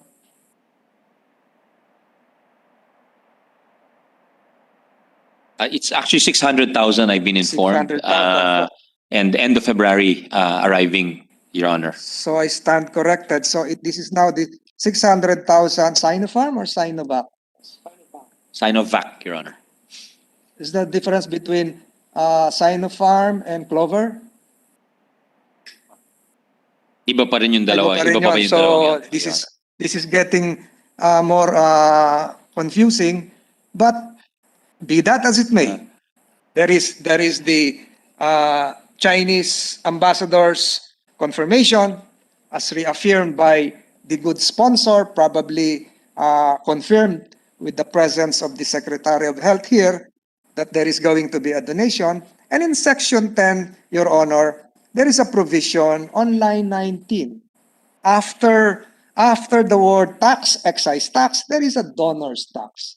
And apparently, the wisdom behind this is that there is now a liberality on the part of the government to exempt from import taxes, duties, and other fees vaccines coming from outside sources, from value-added tax, custom duties, excise tax, and donors tax. And my curiosity, Mr. Chair, Mr. President, led me to refer back to Section 7. Section 7, Section 6 should be read together with Section 10.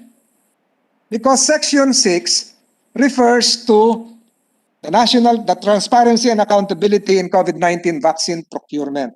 The national government, and I quote, this is line 2 of Section 6, the national government as well as local government units may only procure COVID-19 vaccines that are registered with the Philippine FDA. And procure, Mr. President, would connote the necessary taxes if you are an ordinary buyer, Mr. President. So you would fall now in the following category of fees, duties, customs duties, value-added tax.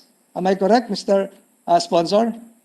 I'm trying to follow your line of thinking, Your Honor. We now read together Section 6 with Yes. Section 7. With Yes, Your Section Honor. 10. Yes, certainly, So Your Honor. if you're a manufacturer, you sent or a buyer, you purchased an X amount volume bulk of vaccines, for instance, from AstraZeneca, as the private sector is doing, you'll be exempt from customs duties, value-added taxes. Am I correct? That's correct, Your Honor. Okay.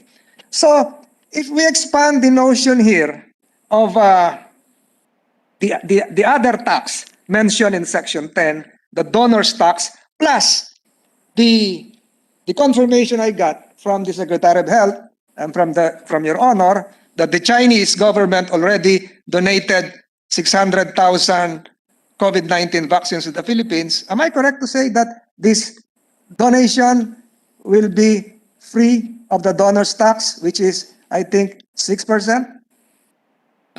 Well, there is a period provided here, Your Honor, beginning January 1, 2021. Yes. So I don't really know when the donation Yes. was made. But if it was made within the I think, yes, then it January would be 18. exempt, Your Honor. Yeah. Yes.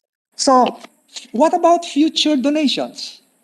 Donations coming from India? Yes, Your Honor. As long as it's within the period, there's a period of January 1 of this year to December 31, 2023. So long as it's covered by that period and the transaction is covered by that period, then it would be exempt from donor's tax and all the other enumerated duties and taxes, Your Honor. That's now very clear to this representation. But we are now talking of the Chinese government or the Indian government donating to the Philippine government through the Department of Health.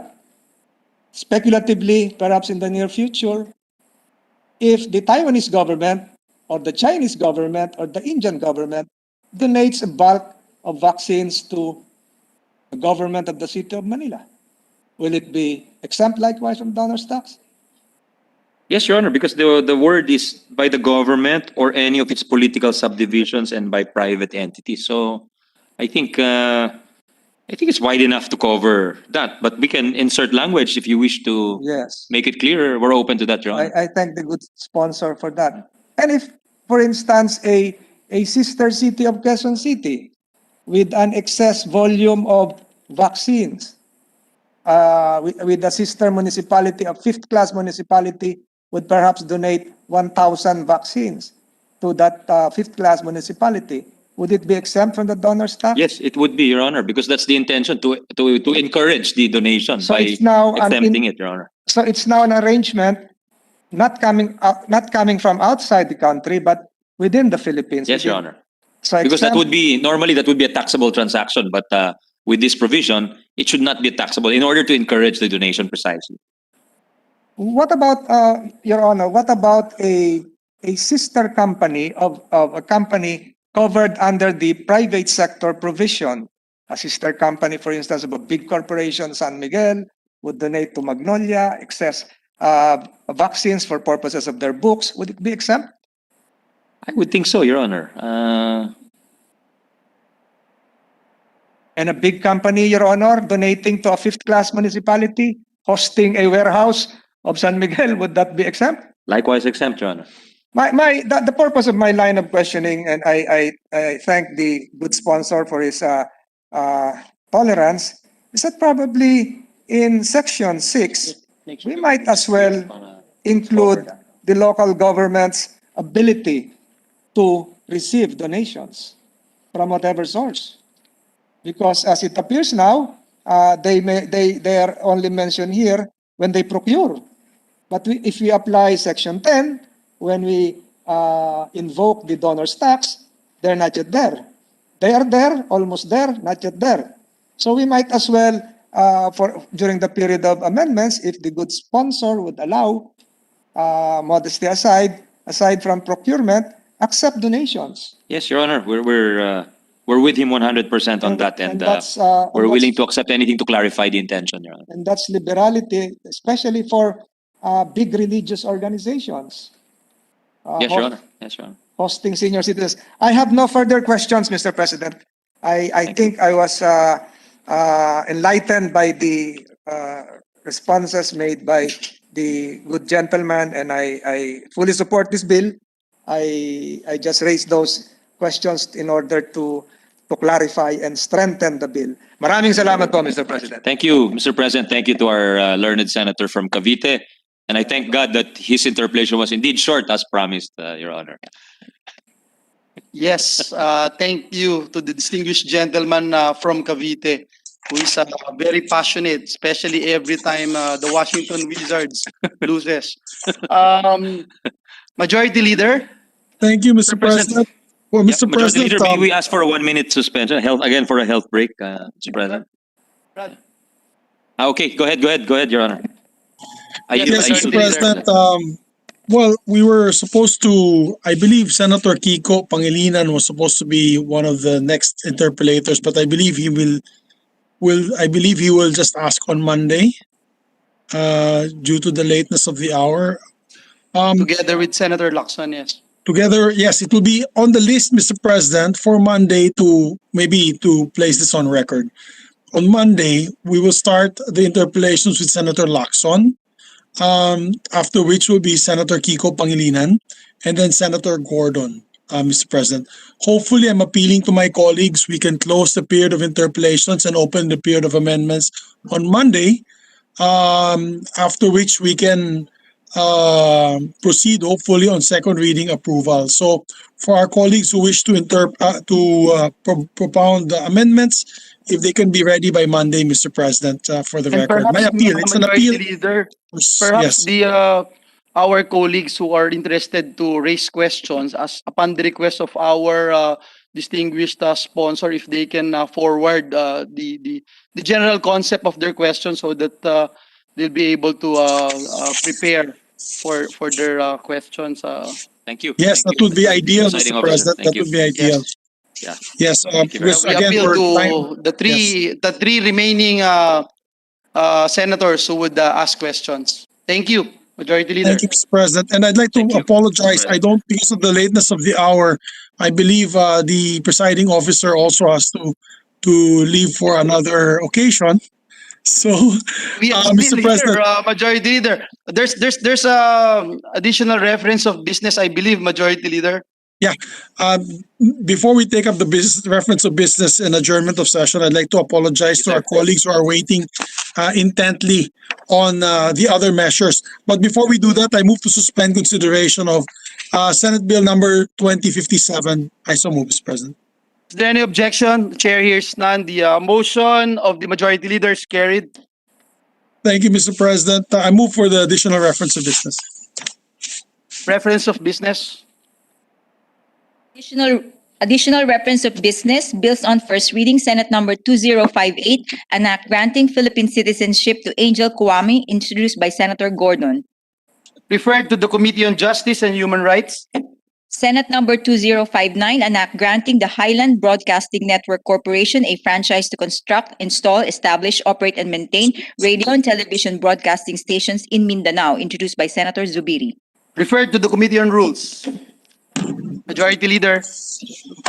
Thank you, Mr. President. Mr. President, before we adjourn again, I'd like to apologize to our colleagues, particularly Senators Bato de la Rosa, who I believe The Bureau of Fire is also intently waiting on the sidelines. I think this was their second swab. So I'm sorry that they might have to swab again on Monday. But I suggest to the Senator Bato de la Rosa, Overswab na. nakailang swab na po yung ilong nila, Mr. President. But I would suggest that they could use the services of the Philippine Red Cross with the saliva PCR test. Mabilis lang po yan. They can go in the morning. They will get the result by lunchtime and wala na pong swab na kailangan. And Majority I apologize Leader, to Senator perhaps Bato. we should also put into the records the patients of our friends from the local government units from Bulacan, from Caloocan, etc. Yes, all the local government units that are there in support of this measure. And of course, the members of the cabinet and the executive. Also, I'd like to apologize to Tita Cynthia. Of course, she was waiting in line for her cacao bill. And as well as Senator Richard Gordon for his judicial marshals and Senator Grace Poe for her bill, as well as the bills of Senator Francis Tolentino on the local government amendments on the creation of provinces and new districts. My apology. And those who my are apologies physically to them. present up to this time, Majority Yes, Leader. Mr. President. Unfortunately, I did not realize how excited our colleagues are on this measure.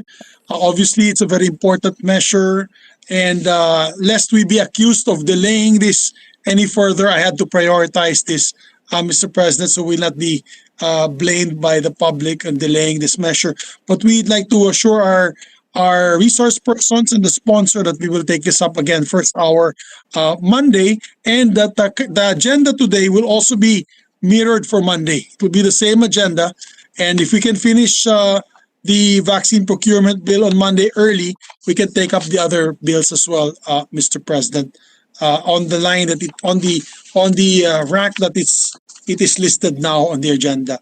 Just So to put on with that- record, Senator Angara is talking, but he's not aware that his microphone is off. I just wanted to convey my thanks to the Majority Leader and to the presiding officer, but not to Senator Tolentino, who asked a lot of questions, Mr. President. kaya hindi na take up yung kanyang bills, mahaba yung interpellation pala niya. Anyway, Mr. President, just keeping matters before we adjourn. Mr. President, we're in receipt of a communication letter from Senator Aquilino Coco Pimentel III that he created a subcommittee in the Committee of Trade, Commerce, and Entrepreneurship to tackle Senate Bill number 1951, or an act regulating the importation, manufacture, sale, packaging, distribution, use, and communication of vapor products and heated tobacco products. This comes from our dear colleague, Senator Yes, Pimentel. the manifestation of the distinguished gentleman from Cagayan de Oro is noted. Thank you, Mr. President. This is today. We also would like to transfer from the Committee on the Rules to the Committee on Justice and Human Rights the following Senate bills. The Senate Bill number 1391, Philippine citizenship to Buenvenido Marañon Morejon, as well as granting Philippine citizenship to Angel Owame. This is Senate Bill number 1892. I so move, Mr. President. I missed the full Is there any objection? Chair hears none. The motion is carried. Just to put on record that this representation, together with Senator Angara, we're both very supportive of this citizenship. I believe they're athletes, Mr. President, in our Philippine team. Yes. For our The basketball citizenship, team. Mr. President? Yes. Yes. Thank you. Thank you. Thank you. Very, very good athletes. Mr. President, I also move to transfer from the Committee on Rules to the following measures to the Committee on Banks, Financial Institutions, Currencies, and as the primary committee, and to the Committee on Government, Corporations, and Public Enterprises as the secondary committee. This is Senate Bill number 2048, Senate Bill number 2003, Senate Bill number 1646, and House Bill number 7749. I so move, Mr. President. Is there any objection? Chair hears none. So transferred. Thank you very much, Mr. President. With that, there being no other matters for the evening, I move that we adjourn session until 3 o'clock in the afternoon, Monday, February 22, 2021. I so move. Is there any objection? There being none, the session is adjourned until 3 o'clock in the afternoon of Monday, February 22, 2021. Maraming salamat Happy po. birthday, Bye-bye.